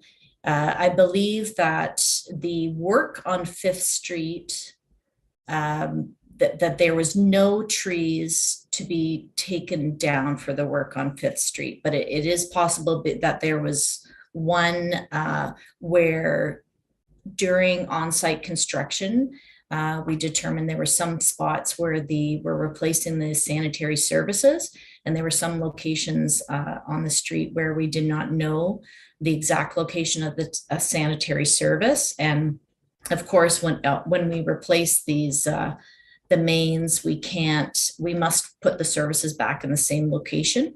And there is one service location where I believe the tree was in the way.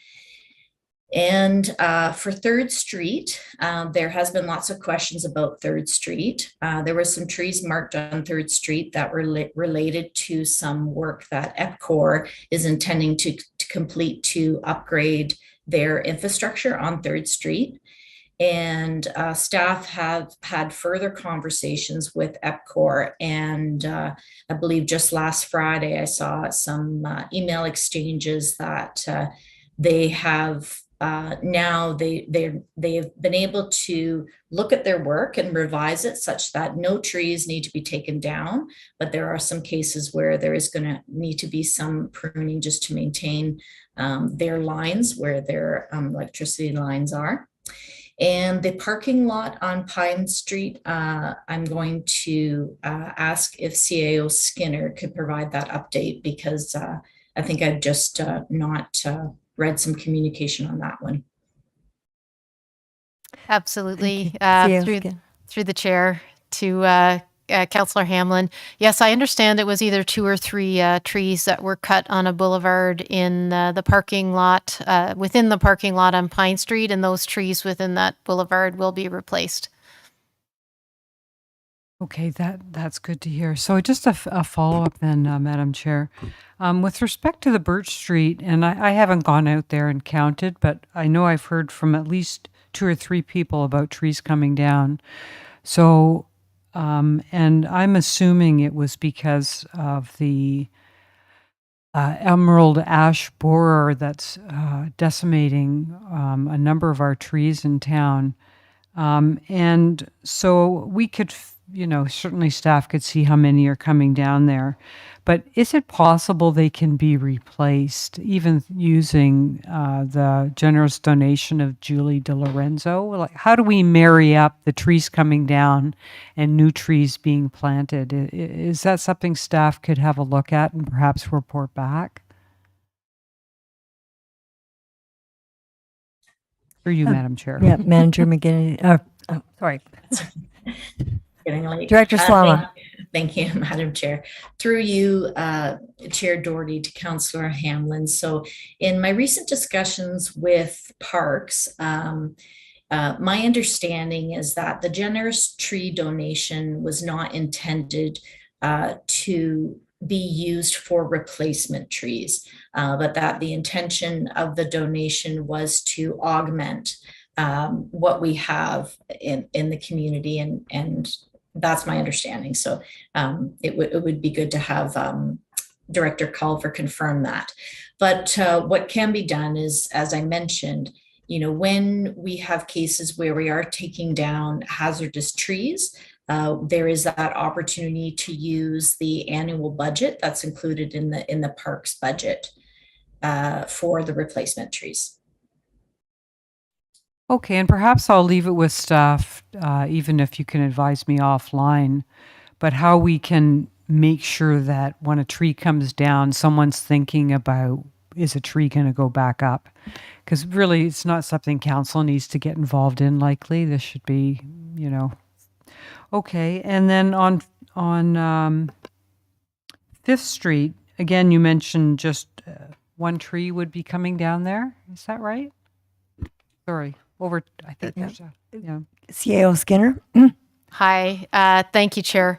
I did want to say that we do always check when a tree comes down in a boulevard, whether a new tree should come up, and we can certainly address a number of these questions offline with Councillor Hamlin as well. Okay. All right. Yeah, that would be great. And I guess on the parking lot question on Pine Street, I guess some trees had to come down and some river rock was put in, perhaps now on a temporary basis. But it would be really helpful if, and I know not everything's always possible, but I think there's an adverse reaction to trees and landscaping coming out, even behind our main street, and concrete or river rock going in. So if we could please give a little more attention to dealing with that, it would be so appreciated, I think, by everyone. So that's all. Thank you. Thank you. I, for one, thank you for some of those questions and comments. Okay, are there any other departmental updates? Excuse me. No, okay. So we're on to item 9, public delegations. And I see that there is no one remaining in the gallery to delegate, and no one online as well. Okay, thank you. So that tidies that one up. Other business. Committee, any other business? I have one item, if I may. On the weekend at the celebration of the shipyards and shipyards workers, I spoke to an older man, excuse me, an older man who is a resident of Raglan Street in the Sunset Manor assisted living building. And he was asking me what was the procedure to get traffic calming or even a change of speed limit on Raglan Street. And so I explained to him what the procedure was. 50% of the residents have to sign a petition. It goes to Public Works. We do traffic counts and we do an assessment. And he threw up his hands, saying that was an awful lot of work for a guy who was having a little bit of trouble even getting around. And he reminded me that on Raglan, on this section of Raglan, which is between Hume and I guess the Pretty River Parkway, we have the Sunset Manor Nursing Home. We have the Sunset Manor Apartments. We have some duplexes that are, I think, 100% occupied by seniors. We have a nursing home memory care facility that's under construction right now. And we have a large number of residents in Matthew Way. And I'm wondering if there is a process whereby we could do an assessment of the need for traffic calming, or even based on the sensitivity of the neighborhood, if we could make an unilateral decision and institute traffic calming or traffic reduction measures on this particular street. And I guess if Director Slama is still with us, she might be able to comment on that. Certainly happy to bring it forward with a notice of motion for a staff report, but maybe some top line would be appreciated. So thank you, Madam Chair. So I think, thank you for bringing this forward. I think it is something that we can consider. I will remind committee that staff will be providing a 1-year review of the traffic calming policy. So we are intending to bring a report to a future committee meeting. It's probably going to be November, just to provide some information and data to council and allow for, you know, just another review of the traffic calming policy and whether everything that's within the policy is meeting our objectives. So maybe this is something, to me, this would fit nicely as part of that review. Thank you. That would be terrific. And that was the this other item, other item under other business. So we're on to then item 11, adjournment. Can I have a motion to adjourn?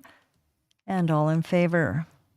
And that is carried unanimously. Thank you very much, staff and committee.